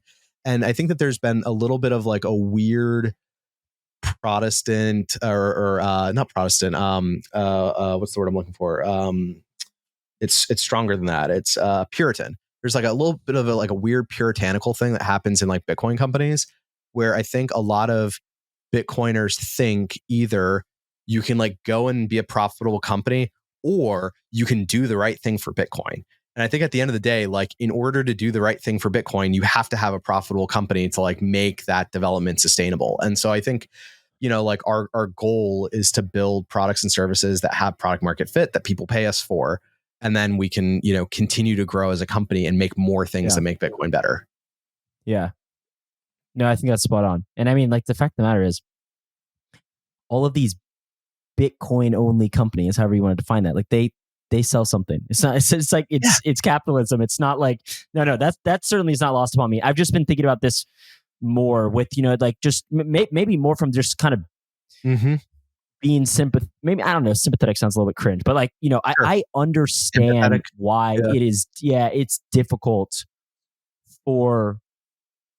Yeah, we've just it's hard when you look at crypto, I would say, and I'm not like being. It's well, not. I think like the two things that make that bad in the eyes of a lot of, or in the eyes of what I'd say like our stereotypical Bitcoiners, because I think the other thing that's like a unique perspective that that our camp has that maybe some of the latter people on Bitcoin Twitter don't have is like, I think the really vocal, like laser-eyed maximalists are actually just a vocal minority. Like I think most people who have Bitcoin are actually like have they don't care views. At all what the lasers say. No, I mean, like, they probably don't really even know they exist. Yeah, Bitcoin my dad owns Bitcoin. He has no idea that there's a group of like AR toting, Citadel owning Bitcoin maxis. No, that's not lost upon me, of course. So yeah, I think you're spot on about that. Yeah, I mean, so like I think the two things that make the whole like token issuance for funding thing a little bit of like a no-no for some people. One of them is like, look, if you think that the whole point of Bitcoin is that we have one money and it's hard to create, then like going and printing money in order to like fund things is like a little sketch. And then the other thing is just like what we were talking about before of like are you selling people a bill of goods and they think they're buying something that they're not, or are they like informed consumers? And I think if somebody's like an informed consumer and they know what they're buying, then like that's just like fair market capitalism. It's different if you make a token and say, hey, we're going to go and like build all this stuff. And if you buy this token, then you are like entitled to some legal claim on it. And then that ends up being unenforceable. And what you actually have is like this questionable responsibility to vote. Exactly. Right. Like I think those are very different things.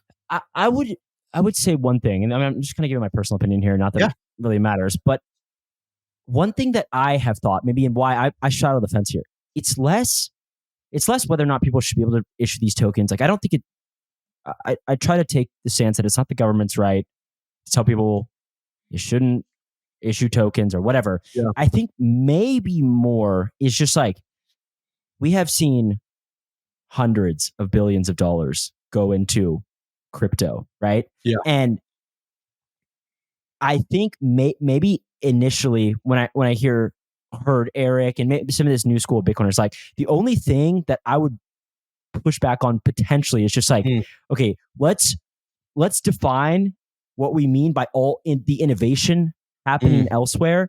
It's not like the rails of finance run atop Ethereum. And I don't even say this critically. Like, you have to understand that this isn't like, but it's one of these things where it's like, okay, like I see that there's developers there. I see that people work on ZK stuff. I see people working on all these, new financial primitives, but like, the adoption of crypto relative, like as a ratio of the amount of money put in, it's like, well, I mean, I don't know, like, does Bitcoin have to have that? It's like, if, so I think this is one pushback that I've seen from maybe some of the more even keeled of the kind of Puritan, if such a thing exists. Yeah, I mean, like I'll double down on that. Like I'll give you even more, right? Which is, I think the broader crypto ecosystem. I forget who said it, but somebody said this, and I was just like, "Yep, nailed it." Like I heard somebody say, like it started as like cypherpunk electronic money, but they ended up just really building like shadow banking for degenerate gamblers, which like fair enough. I think like I'm interested. Like, I don't think the future of finance is going to run on Ethereum. I don't think the future of finance is probably going to run on any public blockchain. It just doesn't make sense. It doesn't make sense for a lot of reasons.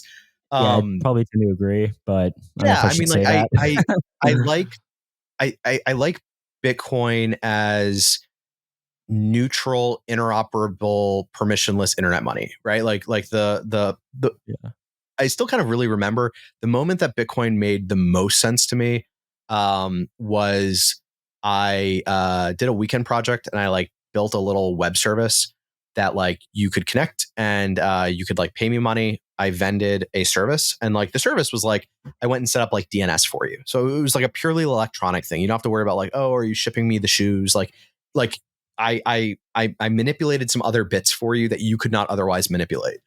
And then I could like send out money. And I had this like aha moment of, the modern web was really built like the key ingredient to getting the web to where it is now was this thing called the LAMP stack. It was like you could install Linux, Apache, MySQL, and like PHP. And it's these like 4 open source tools that you buy any old crappy computer, you install these things, and then like you go and borrow some books from the library, and anywhere you are, anywhere in the world, you can like install these 4 pieces of open source software, plug into the internet, and you can now build any application that you want that connects to anybody else in the world, and like nobody can stop you. And that was amazing. And if you think about that, and like we've got web servers, mail servers, database servers, like the missing piece that we had was like the money server. And Bitcoin for me, like in that moment was like, oh my God, this is like the open source money server. Like, of course, this is what you want. And so I think like that plus the kind of digital scarcity thing is like what Bitcoin is to me. It's this limited supply.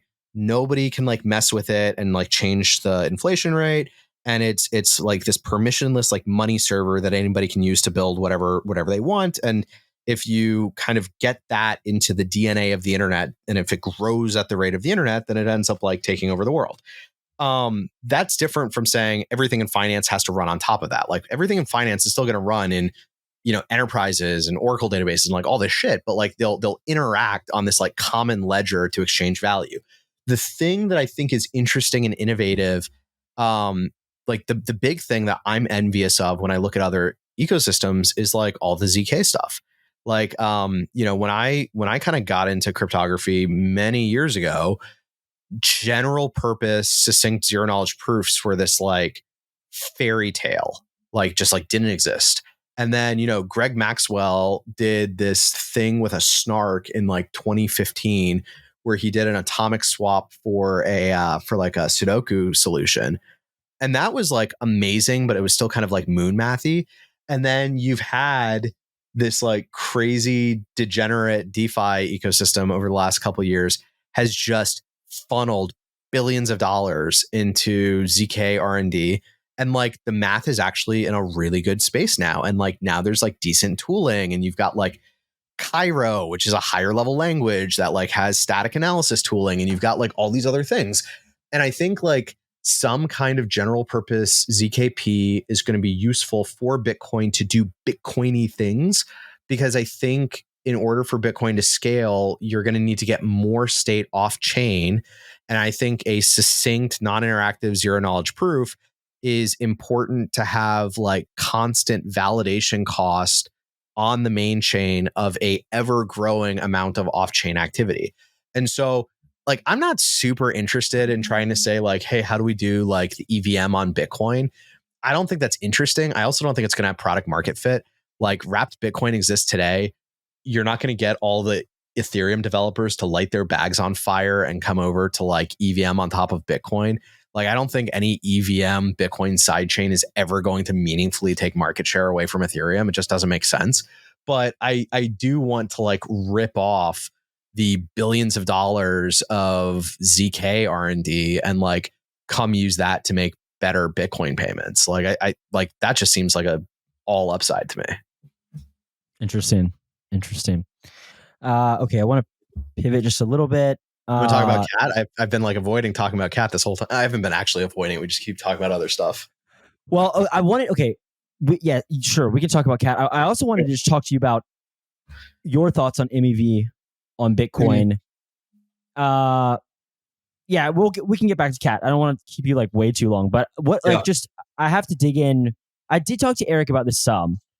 He gave me some examples. Like I think your Selfon bot. This is it? So I don't know. I still know how to pronounce it. Anyways, this bot was an example of MEV on Bitcoin. There are people who think that there's going to be a tremendous amount of MEV on Bitcoin. Most of what I have seen, at least from a very high level, it doesn't resemble the MEV on Ethereum or these other chains. I think also I have come around to understanding why that may be the case. But I also want to hear like just we don't have to define MEV. I'm assuming that most people know, but you can just talk about what you're seeing and what you see as the future of this. Yeah, I mean, I think oh man, it's gonna be really interesting. Like I think the so you asked me earlier about like tokens and runes. I think that's actually going to be really interesting in changing the potential for MEV on Bitcoin. So like a core cultural value at Taproot Wizards, it's not enshrined anywhere, but it's a thing that we've just done, is like I tend to write software to troll people. So like the Selfon was definitely like troll software. I've got a whole roadmap of other troll software that I'm going to write. One piece of troll software that I'm considering writing is I realized that if you had, so I originally spec'd this out for BRC20, but I think it'll be better with runes. So if you had a, so let's say that there's a Bitcoin payment that you wanted to make. And in that Bitcoin payment, you included as an input some rune or like a BRC20 transfer inscription. But you made it so that anybody could spend the output of that. So it's a rune, like I've got 2 inputs and 2 outputs, and like one input is like my money and the destination. One output is like a rune, and then like anybody can kind of like redeem it on the other side.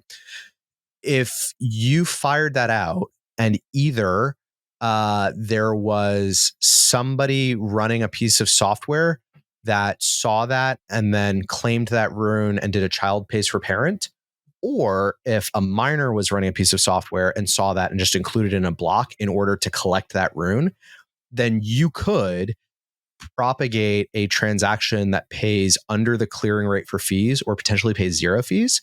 So in the Ethereum world, this would be like a gasless transaction. So you could effectively pay your mining fees in runes and not in Bitcoin, which is like sketchy from like a miner incentives thing. Yeah. So because, like the thing that makes people worried about MEV on Bitcoin is like, what you want is you want anybody to be able to plug an S19 in a waterfall somewhere and run Bitcoin Core and say, get block template, and have that block template be just as profitable as anybody else's block template. Cause like if creating profitable block templates becomes like specialized activity or relies on a lot of like off-chain state, then that drives like miner centralization. And then you get into like capture. So, the thing that's scary is it's like, do we end up in a world where in order to construct profitable Bitcoin transactions, do you also have to run like a runes indexer, right? Is like the question. And I have no idea. I think like MEV ends up looking different on Bitcoin than Ethereum because the account model versus the UTXO model have just like different semantics, and like you can have out of order Bitcoin transactions in different ways than you can do out of order Ethereum transactions. Cause like for a given, it's been a while since I've like really looked at Ethereum dev, but like for a given Ethereum account, you need to sequence your transactions and have like an incrementing like nonce counter. And like with Bitcoin, it's as long as your UTXOs don't get double spent, like order doesn't really matter. So, I think like one of the things that people get worried about with CAT or other things is, are we going to end up accidentally recreating Uniswap on Bitcoin? I don't think we are. But if we did, like, would that open us up to MEV? I think that the practical concern is probably a little bit different. Like, I think multi-party contracts end up looking very different on Bitcoin than they do on Ethereum because of UTXOs and because of like limitations in Bitcoin script. I think where it gets weird is if, I think it gets weird in 2 places. One of them is if you can start paying transaction fees with things that require off-chain state to validate, that's where you have like credible MEV. And I think the other one that's funky that you actually hit earlier is like, if we have open minting systems, do miners just say like, screw you, I'm getting all of the tokens? I think those are like 2 places where we could actually see it. The whole like Uniswap on Bitcoin thing like doesn't really keep me up at night. Are you currently with just BRC20s, and you say maybe this becomes increasingly concerning with rune, or maybe not, but you think your little troll software is going to work better with runes? Are you worried about this? Is kind of like an out-of-band payment. Would you agree? Yeah. Like, okay, because I think a lot of the concern, I mean, the concern is not, in my opinion at least, is not that miners are making more off fees. Like, this isn't the concern. It's like what you said, the centralizing forces of this, right?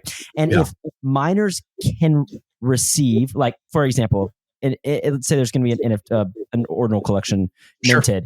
If they can make more money by getting 10% of the supply or 20% of the supply, and in turn selling that, versus an in-band transaction. That is, I think, like this is where the centralizing forces come in my opinion. Also, and this is why I do tend to agree with you guys actually pretty strongly about like not filtering the mempool, because then you create an out-of-band mempool, and this is what happens. And what we've seen on all of these other chains. Now, I do think it once again, it's different because the overwhelming, functionally, I mean, I'm not saying this exactly the right way, but functionally, the overwhelming majority of Bitcoin transactions are peer-to-peer. So it's like there's not really ways to front run that in the same way that on Ethereum, interacting with all this state and all this contract provides all these opportunities to front run or back run or sandwich or whatever these types of transactions. So like ideally, I think, and this is something that you guys have been talking about, and I've seen other people talk about this, even some of the more Puritans, is look, like ruining the mempool is very, very bad. Like ideally, we want people to be able to broadcast a transaction from their node to the mempool and not be concerned. And once again, if it's peer-to-peer transactions, then that's not a huge concern. Like because a miner, if you pay a sufficient fee, a miner will ultimately include that. Would you agree like that's sort of the essence of it? That would you agree that like this statefulness is what is concerning, and then also these kind of like out of band payments for these other protocols that exist atop Bitcoin, which is sort of a form of statefulness unto itself. Like is this what you're thinking? Yeah. I mean, I think that it's like there's kind of so I strongly agree with what you just said about private mempools. Like if you were to say we're going to filter all the ordinals out of the mempool, last year $250 million were paid in mining fees for ordinals. So there's like very strong economic incentives of if they can't make it into the mempool, and like I've already had DM conversations with 2 mining pools who have asked me like, hey, if hypothetically we were going to make a direct transaction submission API, like what features would you like straight up? And like I kind of half joke with the filterers, like please filter the mempool, because if you do, I will go and make a deal with all the mining pools to do submission, and then I'll open it up as a service and I'll collect a fee. And I'm going to buy like not 1, not 2, but 3 yachts with like the amount of money I'm going to make from just like ferrying these transactions straight to miners, because there's so much demand for it. That's bad for Bitcoin though, because like what you don't want is you don't want it to end up in a situation where like in the future, the only way to be a profitable miner is that you have to have access to this like private order flow. And that private order flow is established between like the large demand aggregators and like a small number of mining pools. And then that small number of mining pools is like the people who get the OFAC list. So, like filtering the mempool is really bad. Things that drive significant fee volume out of band is like bad, and we should be working towards making those fee markets more accessible and more broadly accessible. So like if for example, I'm not saying this would happen, but like if for example, relay filtering did become broadly implemented and people couldn't make like certain data carrying transactions, a healthy response to that would be like not filtering, but like another one might be like build a open alternate relay network on top of something like Nostr that any miner can hook into, so that it's not direct transaction submission APIs. It's like an open broadcast network and any miner can plug into it. Cause like, that's what you want. You want it to be like an open relay system, but like the real solution is just not do it. And then on the other point that you made, like the reason why it's harder to do some kinds of MEV on Bitcoin than it is on Ethereum is because in Ethereum, you have a lot of state being manipulated across multiple contracts in a single transaction. And so a lot of like the front running and sandwich stuff is just like, I identify which state you're going to manipulate. I go and manipulate it first. And then like, you now have to pay me for it. With Bitcoin transactions are usually like scoped to just the state of that transaction. And it's not really possible for somebody to like malleate the state of your transaction. Right. Where things get interesting is if we start building up like multi-party protocols that have like a lot of state that it's depending on, then maybe you can like front run my interaction with this like multi-party protocol. So like, and I think that those problems are going to be up to protocol designers to solve. So like the Selfon bot was actually a good example of that, right? Like they had this global piece of state which was the list of claimed tickers in BRC20. And I wrote a bot that could front run it and register it first. They've countered that by there's some BRC20 issuers who are going straight to miners. So they're bypassing the mempool in order to avoid the Selfon. And then there's some BRC20 derivatives that actually introduced a proof of work requirement. So you have to like grind a certain number of zeros into the transaction hash of the minting or the deployment transaction to make it more expensive to run something like a Selfon bot, which I thought was super fucking based. And like, I'm proud of them. That's interesting. So is your prediction that because I did hear Eric say this, and like there will be a similar, in Ethereum it's called PBS, proposer builder separation. It's these relays that ultimately, sort of take bundles of transactions and bring them to miners. Like, is it like what is your sort of like off the cuff prediction? Is this something we see, or is this less likely? Is this something that Bitcoin probably will never have to contend with just because it's not as efficient as doing it elsewhere? Yeah, I think it's less likely. I think what's going to end up happening. Well, okay, what I hope happens is even with like new L2s, they're constructed in a way that you can still just do like a sort by fee rate on the mempool, and that's still like a reasonably efficient block template. Look, there's ways today that if you have the right relationships and connections, like can you create a block template that's like a little bit more efficient than like what you get by just sorting by fee rate? Like, sure. But I don't think that you have destruction of the network kind of risk by having people be able to eke out an extra like 1 or 2%. Like where it gets bad is when specialized template construction is so much more profitable that the miners who can do it can deploy more capex, can like buy more hash rate and deploy at a faster rate than people who don't have like that access. Just increasing returns to scale, economies of scale. Like this is the concern. And I think that if there is anything to learn, I mean, Ethereum has a lot of really gigabrains working on this, but I mean, if there is anything to learn, it's like MEV is a centralizing force. And like, I have come around, but I have come to the conclusion that it's not good. Like miners making money is good, but MEV is not good. And there's been somewhat, I think, and there's been some pushback on this recently within the Ethereum community. It's sort of like, good MEV and bad MEV, when it's like, okay, like it's bad. Like it's mainly bad. And to the extent that we can prevent it, it's because it is the strongest centralizing force, and it is it's existential, like absolutely existential. And it's like, I think a little bit. Go ahead. Yeah, I mean, like my perception of it, and like I don't work on ETH MEV, so I'm like talking over my skis a little bit here, but I don't either.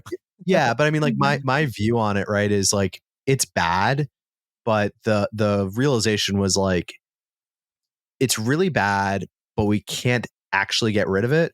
So how do we make it less bad by making it a more open market, right? Like the whole like proposer builder separation thing is like, okay, we want anybody who's going to start validating blocks to have as good a shot at the MEV as other people. So we're going to have like these like open relay networks between like builders and shit, and like we're going to make it so that more people can compete in MEV instead of having fewer people compete in MEV.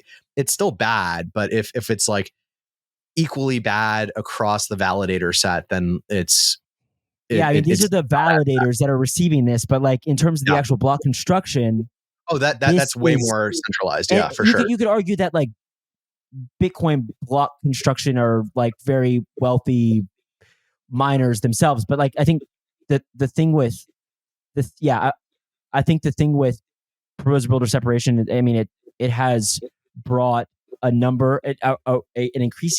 decreasing number of very lucrative builders, and it is like it's like an unsolvable problem, like functionally. And for what it's worth, the solution really, like from everything that has sort of been proposed, is like the solutions are centralizing forces unto themselves. Like a lot of it is going out of band, like you're talking about. A lot of it is going to these like RPCs that protect that shield your transactions. Okay, but you're trusting them, and yeah, until then. So yeah, I think that like I love like crypto, but I also am like when I see this kind of idea of MEV is going to be like good for Bitcoin. I'm like, no, guys, like, hang on now. This is not good. Like, and not in the way, and maybe even I've thought that maybe even like there could be higher returns to scale with like hardware and in Bitcoin. Like, I suspect something like that could be like very, very detrimental. But I mean, once again, I guess a lot of this depends on like how much people want to use these sort of like exogenous protocols atop Bitcoin, and maybe it's not like so well designed for that. So I guess we'll see. Yeah, I mean, we'll see. I think the other thing that's like really hard about this stuff is there's a huge gulf between things being theoretically possible and things actually being able to like compete in the market and like being practical. Yeah.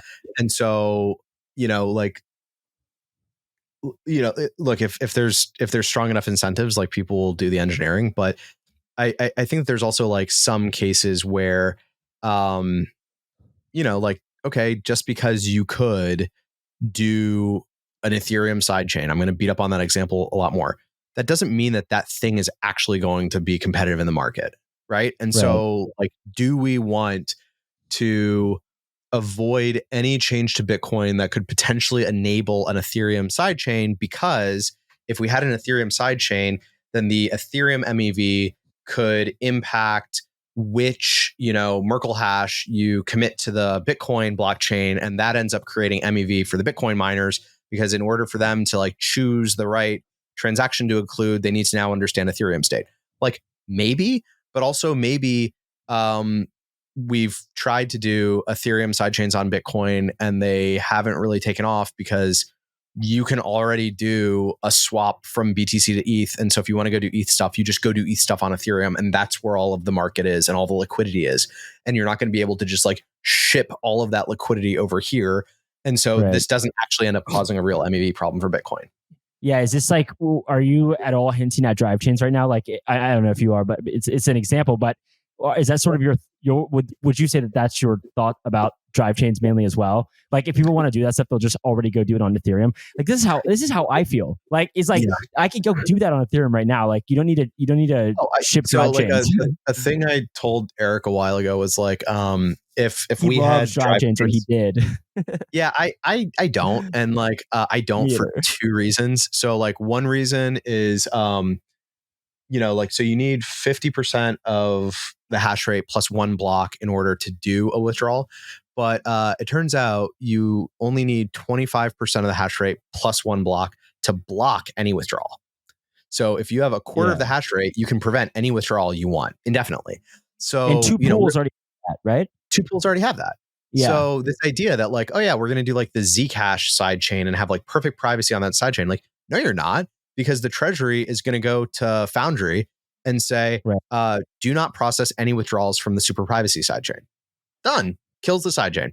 So that's like one reason. And then the other reason is just like economic. Like, I think if we had drive chains tomorrow, tomorrow's Friday. So Saturday, somebody would launch a better version of WBTC that looked and smelled exactly like WBTC, but just had a better custodial footprint. And that would be the only drive chain that anybody would ever use, because they would say like, all of the crazy stuff that I can't do on Bitcoin are all Ethereum things that I want to go do. So I'm just going to swap to drive chain WBTC and go do them on Ethereum. And then I'm going to come back over the drive chain bridge, and that's it. Like, nobody would actually build the Ethereum drive chain because like it's unnecessary. You just replace WBTC with something that's mediated by hash rate escrow instead of by BitGo. And like that's what people would build. Yeah, that's another thing. Like, this is kind of interesting. Like, if the idea with Bitcoin development has been, like we'll see what's going on elsewhere, like what you were talking about with ZK, and you're saying like the development elsewhere is incredible. Like, these people are really making progress, and this was moon math, and a lot of this has been financed by these degens. So like, maybe sort of a utilitarian approach or whatever is like, this has been worth it. And I think that if the idea has been to observe these other ecosystems, see what happens there, and ultimately bring it to Bitcoin if we find it useful. One of the things about drive chains that I think Shinobi has articulated very well, I don't know how well this has resonated with some drive chain people, but like this idea of miners like, first of all, probably being the ones to run the side chains, and then just including the transactions in their blocks. Like, we are witnessing this right now in Ethereum with integrated searcher builders, right? There's all these searchers who are looking for all these transactions, and they would send them to the builder who would build the optimal block. Well, the builders realize, why are we bidding? Why are we paying these searchers when we can do this? When I can just do it for free. Yeah, exactly. Like, I can get a few top level engineers to do this, 100%. And we'll be good to go. And now we can just accept all the transactions we want. And like, this is something where I'm like, guys, like, it's happening there. Like, it's literally happening right now. You can watch what's going on. Like, you can watch the economies of scale that Beaver builds, like the biggest builder, and rsync, like these big block builders on Ethereum. You can watch what is occurring in practice. Like, there aren't these like long tail searchers really anymore. And so I think that was one thing where I was like, yeah, I mean, like, let Ethereum let's at least let Ethereum figure that out before 100%. Doing it, you know, like, because if there's, like, they haven't figured that out. Okay. Well, do you have anything else? I feel like, did you get to talk about CAT enough? I mean, can you show CAT a little bit more for us, maybe? I mean, you're working on it a lot right now. Let me ask, like, I have a question. Like, let me ask. So have you I listened to Andrew Polster talk about CAT. A lot of this is over my head, technically, you know, to be honest, like, but I think one thing that's interesting about CAT is, smart. Yes. Yeah. Oh, I think that. Yeah. I think everybody agrees on it. There's like a few people like Greg Maxwell, Andrew Polstra, Peter Wheeler, Matt Corral. Like, these are all people who are like, okay, like, undeniably very, very bright in the Bitcoin space. So like, when they talk, we listen. But he was saying, like, look, CAT's something interesting because it's one of these things, maybe, and you can correct me if I'm wrong here, but it's like, it could sort of like be the final. Maybe you said this too. It could be kind of like the final covenant, because it like opens up maybe a lot of dexterity. What are your thoughts on that? Like, could this be like the big covenant? It was sort of like if we were to find like a ZK proving system that we really like, because, you know, Bitcoin sort of demands the best tech. Is this like the big covenant in your mind, or not yet? I know you're still hacking away.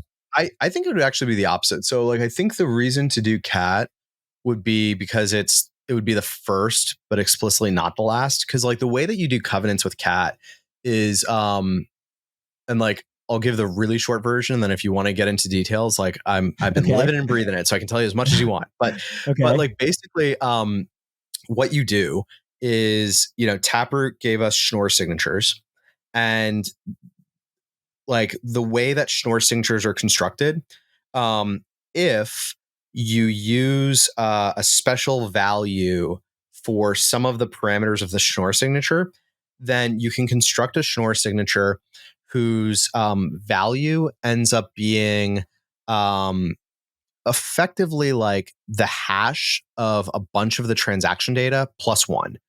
So what that means is, you could, if you have CAT, because CAT just lets you take two elements and stick them together.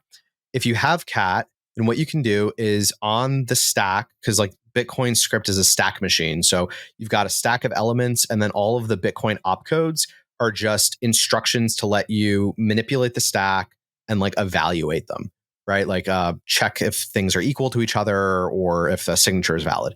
What you can basically do is you could say, all right, I'm going to put all of these elements of the transaction into my script, into my smart contract. And then I'm going to validate, like, yep, my outputs look the way that they're supposed to. I'm sending money to the right address, or I'm sending the right amount, or it's coming from the right input, or whatever. You do validation on it, and then you glue all of these pieces together using CAT, and then you construct this special Schnorr signature out of it, and then you use the normal Bitcoin check sig operation, like signature validation. And what it'll do is it'll check if this signature that you've put together is valid for the current transaction that you're executing inside of. So this gives us a very roundabout way of doing introspection, where you can like evaluate if particular inputs or outputs, or if the shape of the transaction is what it's supposed to be. And so that gives us covenants. Like, you can say, like, this transaction's only valid if the coins are going to this address, or this transaction's only valid if I have 3 outputs and the last one is an op return, whatever. So you can do covenants this way, but it is super clunky, because you are literally like building up transaction data on the stack, hashing it, creating a specially formed signature out of it, which involves like tagged hashes and the secp generator point being put in there a bunch of places. And then you call checksig. And if it works, then like you're good. So this is not like the covenant that anybody actually wants, but because it's so general, you can emulate all this other stuff. So the theory that Andrew Polstra and a few other people have articulated is like, we don't know if the market demand is for CTV or if it's for something else or if it's for something that doesn't exist yet. So if we had CAT, people could build like, inefficient but functioning emulations of like other stuff. Okay. And if So I misunderstood. okay. Yeah. Got it. And so like if enough people are doing that, then we say like, oh, wow, a third of the blockchain is using like this construction. Why don't we do a soft fork that's like an optimized version of that thing? Right. So it's like a Swiss Army knife. Okay. So OPCAT plus checksig from stack plus 64-bit. This is from Post Capone, as you can imagine. Is saying that this can emulate global state contracts, two-way pegs, chain swaps, dexes. Would you agree with this?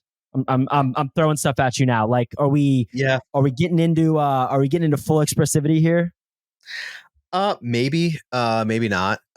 So like what you can't do with CAT on its own is like what you want to be able to do is say checksig from stack. So you want to be able to like get an arbitrary blob of data and a signature and a pub key and like validate it. Can't really do that. What that would let you do is it would let you have like authorizations over things other than the current signature or the current transaction. I really want that because I think it would let you do some interesting like transaction cut through where you say like, I've got a bunch of payments that I've done off chain.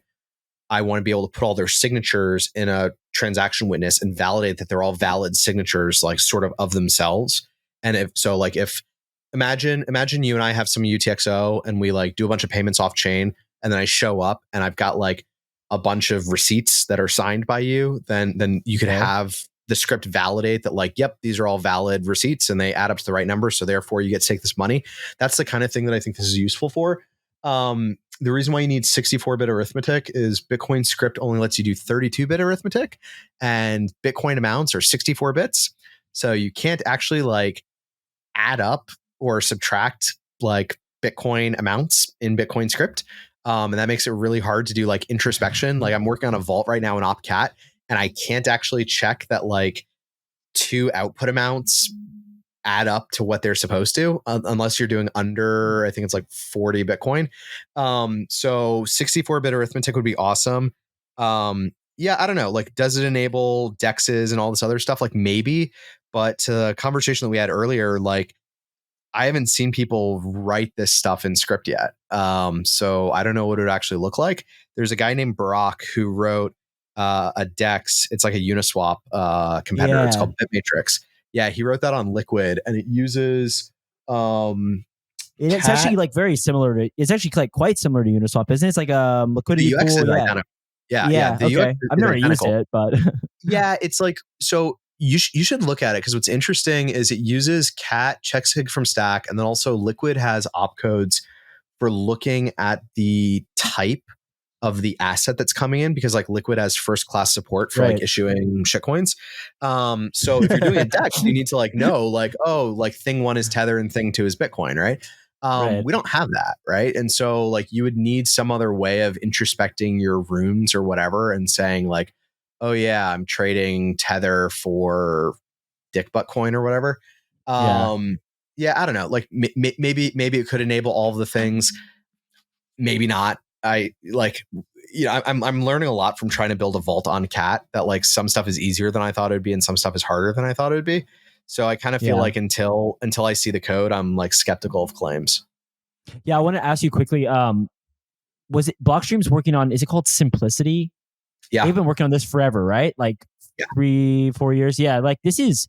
Well, first of all, what is Simplicity? It's like it's a language that's supposed to enable like more expressivity on Bitcoin. Is this like script? I mean, you're gonna have So to. what's crazy is simplicity actually like is a new scripting system. So it would replace script. Okay. Yes. Yeah. Okay. So, Okay. yeah. So like it's not like a new language that compiles down to script. This would actually be like replacing the script interpreter with a new scripting system. And the heart of simplicity is I'm going to make up the number, but it's like the right order of magnitude. There's like 7 like super low level combinators. So it's like these 7 like little primitives that like, add 2 things together, or it's an or. It's like these very like fundamental like building block operations, but they are composable in ways that you can still do like formal reasoning about them, and which means that you can do it like statically, like in a compiler. So the idea is that it's this like super low level like building block languages that you can compose bigger things out of, but then still have machine generated proofs that like it's spendable, here's how much it'll cost, it's satisfiable, it doesn't have side effects. So like you can like, because like one of the things with Bitcoin script is like I wrote this huge complicated script for my vault. The only way that I know it works is by like testing it and staring at it. What you'd like to be able to do is have a compiler that says like, here's all the ways that this can be spent, and there's no other side effects. And so simplicity gives you that. And so the idea is that you could build any script you want out of simplicity and get like machine checkable proofs that it does exactly what you want and like no more than what you want. And you can build like really complex things out of it. So like you can build Schnorr signatures out of simplicity primitives. But then, that would be really inefficient, and that would be like a heavy validation cost on all these nodes. So there's this idea of what's called a jet, where for like commonly used primitives, we have pre-compiled versions in C++. And so in your simplicity code, you say like, I want to do a Schnorr signature, and it just like calls out to the C++ and does it. So some people think that simplicity would be like the end of all soft fork drama. I think what would actually happen is the new soft fork drama is what jets are standardized and available. Like that's where the soft fork drama goes. The thing that I think is the bigger risk is that like, Taproot was a huge change to Bitcoin that like changed the guts of how Bitcoin transactions work. Simplicity is like more complicated than that. Like the change set is huge. It adds a whole new scripting system. People are already apprehensive about adding CTV, which like the PR for CTV fits on the back of a napkin. Like building consensus around simplicity, I don't know if it'll ever happen. Like it might just be a step too far. Yeah, I think that has been sort of that's been what I have inferred regarding simplicity. And I know it's been a work in progress. Okay, I want to ask you. I just thought I want to ask you one last question. In terms, this is you can sort of run with this however you want, but it's just like kind of an overarching question here. When we're talking about all this change to Bitcoin, like what are there parts of Bitcoin that you think are unalienable? Like what can we not change? I saw this question one time asked on what is this like very Stacker News, or is it Stacker News? Yeah, Stacker News. I saw somebody ask this question. I was like, oh, this should be so very obvious. And I started thinking about this. I was like, this is actually a fascinating question. Like I think I'll give you one for me is like the 21 million. I think this is unalienable. Like personally, I think tail emissions is just it's never going to happen. Never happen. Peter Todd can write about it. It's interesting. Yeah, but tail emissions will never happen. Yeah, the tail emissions to me, like I think it's never going to happen. I think it'll fail before that, and if it fails, it fails. Like honestly, I'm much more of the opinion that if we like nobody will mine Bitcoin anymore, then so be it. Like we tried. You can't have a hard cap, at least probably not in this way. So, but like that to me is one example of something that I'm like, okay, when we're talking about changes to Bitcoin, this is something that like I would say no, that's no longer Bitcoin. What in your mind are just properties of Bitcoin that if we maybe just like screwed it up too much would make it like no longer Bitcoin to you? Have you thought about this? A little bit. So I think the 21 million hard cap is a good one, and I would agree with that. Like when Peter was talking about like tail emissions, he talked about either tail emissions or demurrage. I think demurrage is actually a really interesting idea. I don't think it would ever happen, but it's one of those things where like I kind of want to implement it as troll software just to like get people thinking. Like I don't think it'll ever actually happen. Make sure that people understand demurrage. Demurrage is like taking old coins and giving them to miners. Is that sort of the essence? Yeah, I mean like the way that I would Yeah, the way that I would implement it is imagine if the minimum fee rate to get into a block was dependent on the age of the coin. So older coins were more expensive to spend. Like one way that you could interpret that, and like I'm not saying this is like the right interpretation, but I think it's a reasonable interpretation, is it's a storage fee. Because if you think about it, Yes. Okay. This is where it comes from. people think about like digital gold, right? Okay, if Bitcoin is digital gold, it doesn't really align economic incentives if you pay a mining fee once up front and then like future nodes and miners have to like deal with that without capturing any of the value. It would make more sense if over time, like if you have a UTXO that's like 10 years old, I'm not saying that we should do this. I'm just like playing it out, right? If we ended up in a world where nobody's using Bitcoin transactionally, people are only using Bitcoin for storage of wealth, right? Then you could imagine the economic incentives being such that miners say, if you want to move a 10-year-old UTXO, it costs more because like you haven't been paying transaction fees for the last 10 years. Yeah. Right. And so I'm not saying that like people should do this, but I think that like that's the direction that incentives start going if people aren't using Bitcoin transactionally. Like if the market says the use case for Bitcoin is long-term storage, then it doesn't make sense for miners to charge per transaction. It makes sense for miners to charge for storage. Right. I don't think that would ever actually happen because we're going to have enough fees. I think we're going to have enough fees, but also like a lot of the memes that drive Bitcoin adoption are like, it's unseizable, unalienable stuff. And like people don't like paying property taxes. Like Michael Saylor's like, your property gets taxed away from you. If miners started effectively charging property tax for Bitcoin, I think people would use a different system. So I think that would actually kill Bitcoin. Like it would kill demand. But it's something that like the change to do that would actually be really small. And I could imagine incentives lining up to do it. I think the things that are inalienable though are 21 million hard cap. I think there's just this idea that like the only people that can spend coins are people that can satisfy the script. That sounds really trivial, but like BSV actually added a system. I wrote a whole thread about it like last year. They added a system where if the theory is like if my coins were stolen, I could go and get like a court order to like freeze those coins, and then there's actually like a confiscation API. And the way that this works in the BSV node software is like if the coins are marked as confiscated, then if you make a transaction that uses them as an input, then the transaction's automatically valid. So like that's a scenario where there's a group of people that basically have a button that they can push that lets them bypass script validation to spend coins. That's like an unalienable thing, right? Like, that sounds bad. It's super bad. It's super bad. Like if something like that ever came to Bitcoin, and like you can imagine the drive to do it would be somebody says like, oh, in order to get this next wave of ETF adoption, we have to make sure that the ETFs can like get their money back if it's stolen. So therefore we need to have like some mechanism to do this. Like, no, that kills Bitcoin. Like nobody ever uses Bitcoin ever again. Yeah. I think beyond that, like I think there's not a lot, because like at the end of the day, Bitcoin's only valuable if people want to use it. And so if there's other changes to Bitcoin that people like need to make in order to make Bitcoin usable, I think that there's going to be trade-off discussions, but I don't think anything else is like really off the table. Yeah. I've thought like maybe it's very hard to articulate because I certainly can't define it specifically, but something with regards to proof of work. And oh yeah, that's actually a good one. Yeah. I don't really think I wouldn't say proof of work. That's not what I would say, because what I would say is I would say that it needs to resemble commodity money in some capacity.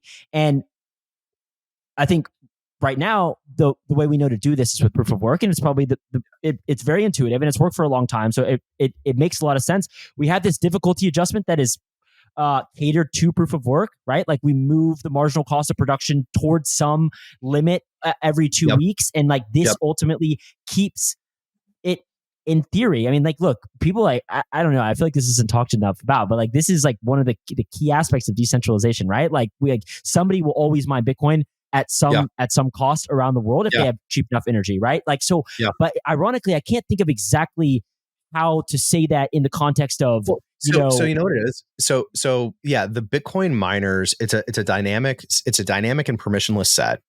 And I think that it's important that it's permissionless, because like one of the things that I think is a reasonable criticism of proof of stake is that you need the existing stakers to process your transaction in order to join the validation set. Yeah. And like that makes sense for some systems. I don't think it makes sense for commodity money. Right. The other thing that I think is interesting is that, if you think about it from the perspective of like, you turn on a new node, you don't have any of the history of the network, and you get two competing chain tips from your peers. So like you like competing things. You want to be able to establish as cheaply as possible which one of those is the valid or the longest chain. And one of the things that's difficult with a system, and like, I don't want to beat up on proof of stake like that much, but like one of the things that's difficult with proof of stake is that the validity of each block depends on prior contract state. Right? Because like you say, like, oh, this block has enough signatures. How do you know that they're valid signatures? You have to be able to validate prior contract state in order to know that the set of signers for that block is valid. So like the cost for like a newly booted node to determine in chain validity is actually like really, really high in that system, in a way that like with proof of work, yes, you do need to be able to do enough validation to know that there hasn't been like double spending happening of like UTXOs.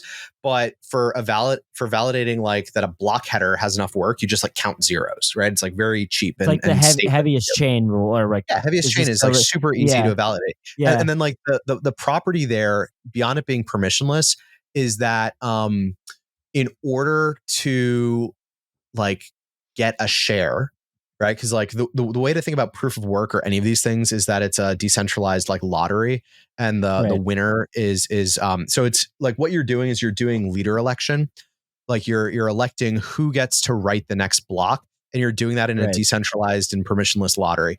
And so in order to gain a lottery ticket, you have to spend a resource that has no value if you don't win the lottery. And so anytime people talk about like proof of useful work, like let's do proof of work, but have you like train neural networks, that's bad, because if you lose the lottery, you still get to like sell your proof of work. I think like the closest system I've seen to the proof of work that we have with hashing is actually what like Chia does. So Chia has this thing called proof of space-time. Yeah. And it's basically, they took proof of work, but they made the time memory trade-off of, they said like, you pre-compute all the hashes, you have to store them, and then you're proving that you're storing all of this otherwise worthless data. So the thing that you're burning irrevocably is the use of disk space. I think that system has like other issues, but yeah, I mean, I tend to exist. Like I tend to agree. Like if we got rid of proof of work, we would need to replace it with something that had the same properties around like burning a useful resource and not getting something for it. And it has to be permissionless. I've heard some of the filter crowd say like, we should do mempool relay filtering, and then if miners don't implement it, then we're going to go and change proof of work to a new algorithm. Like, I don't know if they're going to pick scrypt or what they're going to do. That's insane to me. Like I could imagine a scenario in the future where we change proof of work algorithms, but that is such an expensive change, because you're lighting a huge part of the ecosystem on fire, that I don't think the economic majority is going to light all of our POW on fire over something small and trivial. It has to be like, oh, there's an existential threat to Bitcoin. Like somebody broke SHA-256. So we have to move to Argon 2 or some shit. Like it has to be something like that. Yeah. I just want to ask you one quick question about something you said. You said that like that the longest chain and like in Ethereum, what is the terminology for this? I remember reading like a paper like about how you need to do like what you were talking about, like much more validation, whereas in Bitcoin you can just go with the heaviest chain. It's like it's not long range attack, is it? It's something else. I forget who wrote about this originally, but it's exactly what you're talking about. But Vitalik pushed back on this one time, and I've sort of, it's kind of intuitively makes sense what he said, which is like, look, like at the end of the day, like when you go and download a Bitcoin core, like you go to bitcoin.org or whatever and download core. Like, what is an example of where that would be like really bad? Like where we should not like, because I in my head I'm like, okay, yeah, like maybe you want to go with the heaviest chain, like that's the most, like it's very easy because the network can go offline and come right back. Could come back on. You could just go with the heviest chain. But like in my mind, I'm like, okay, when does that actually play any role? Well, so with Bitcoin specifically, right? There's like a bunch of different ways to bootstrap a Bitcoin node. So if you just like go and download Bitcoin Core from the website, and you launch it, by default it runs in a mode called assume valid, where there's sort of this like I don't know, threshold, right? There's a block height, and it downloads all of the old blocks. But up until that block height, it doesn't actually check any of the scripts or signatures. Right. So it still validates that like, the Coinbase reward is correct. Like no miner created coins that they weren't allowed to. It still validates that like all the inputs and outputs on the transactions like make sense. There's no like inflation happening. It still validates that like every input was like an unspent output. So like nobody's double spending coins, but it doesn't do like signature checking. So you're already kind of trusting like by default. And like you can turn that off. You go into your config file, you say assume valid equals 0, and it will check every signature from the Genesis block. Eric did this. I think Eric did this from assume valid equals. Yeah. And so, but like by default, you have this, I don't want to like the word checkpoint might be triggering, but you kind of have this like soft checkpoint of like, look, the likelihood that there's an alternate chain of equal weight that diverged from our chain a year ago that like people are mining on that has invalid signatures behind it is like very unlikely. Like that's like very unlikely. You can turn it off if you want. There's also a feature called Assume UTXO that recently got merged, where the idea is like when you download Bitcoin Core and you boot it up, you have to wait until the chain like downloads and validates before you can like receive money, and that kind of sucks. So what you can do with Assume UTXO is you can like download a snapshot of the UTXO set, load that, start receiving money, but then in the background asynchronously it does like the full sync, so you kind of get the best of both worlds. Yeah, I think the difference though between to the thing that Vitalik said, and I think I read this blog post that he wrote, but it was a while ago. Like I think the argument that he was making is like we do have finality checkpoints in Ethereum periodically. And so if you wanted to do a long range attack, if your long range attack started on the other side of one of those checkpoints, then it's not going to be effective because the network is going to like force synchronization at those checkpoints. I think the difference between that model and Bitcoin, there's a couple. One of them is that Bitcoin doesn't have hard checkpoints the way that like Ethereum does for like finality. Like even with the assume valid thing, it's trivial to turn off, and like a lot of people do. And it's there as like a performance optimization. It's not there as a declaration of finality. And so I think like the concern would be if we start trusting those checkpoints more, then like that becomes the place that you attack, because you say like, all right, I'm going to go and provide alternate chain state or what, like, I don't know exactly what the attack is, but like the thing that's important is that in Bitcoin right now, those checkpoints that we have are there to, optimize node bootstrapping, but like they aren't part of the protocol where the protocol assumes that they're correct. Got it. That makes sense. Maybe hand wave. Like, Yeah, well, that exactly. Like I kind of like take the same approach, because I was kind of like, because Vitalik was like, you like wherever you boot up a node from on any blockchain, you're probably going to go online when you're trusting, you're trusting, and I'm like, yeah, actually, like that kind of makes sense. So I mean, like, I always wondered where, I know, because I always wondered, like where we draw lines, and I'm like, I mean, I don't know about that either. It's also kind of hard, right? Because I feel like a lot of this stuff is like, Bitcoin is $1 trillion asset. Some of these attacks like don't really make sense at this scale, and so I think like some of the adversary attacking. Yeah, I was gonna say like the state attacking Bitcoin by spitting up millions of ASICs, like that's I don't think will ever happen. My it's just crazy not how they would do it. Yeah, I mean, like my crazy heterodox view is if the state actually wanted to attack Bitcoin, the two ways that they would do it would be to set the tax treatment to have it be taxed like digital gold, and to write books like the Bitcoin Standard, and to do lots of podcasts and blog posts about how you should never spend your Bitcoin. You should hold on to it forever and never spend it. And just like the number will go up indefinitely, because, the state is not afraid of gold. The state would be afraid of actual digital currency that people used every day online across borders. And so like if you wanted to attack Bitcoin, you wouldn't try to wage a 51% attack and drive up network hash rate. You would convince people to never spend their Bitcoin. That would be a much more effective attack.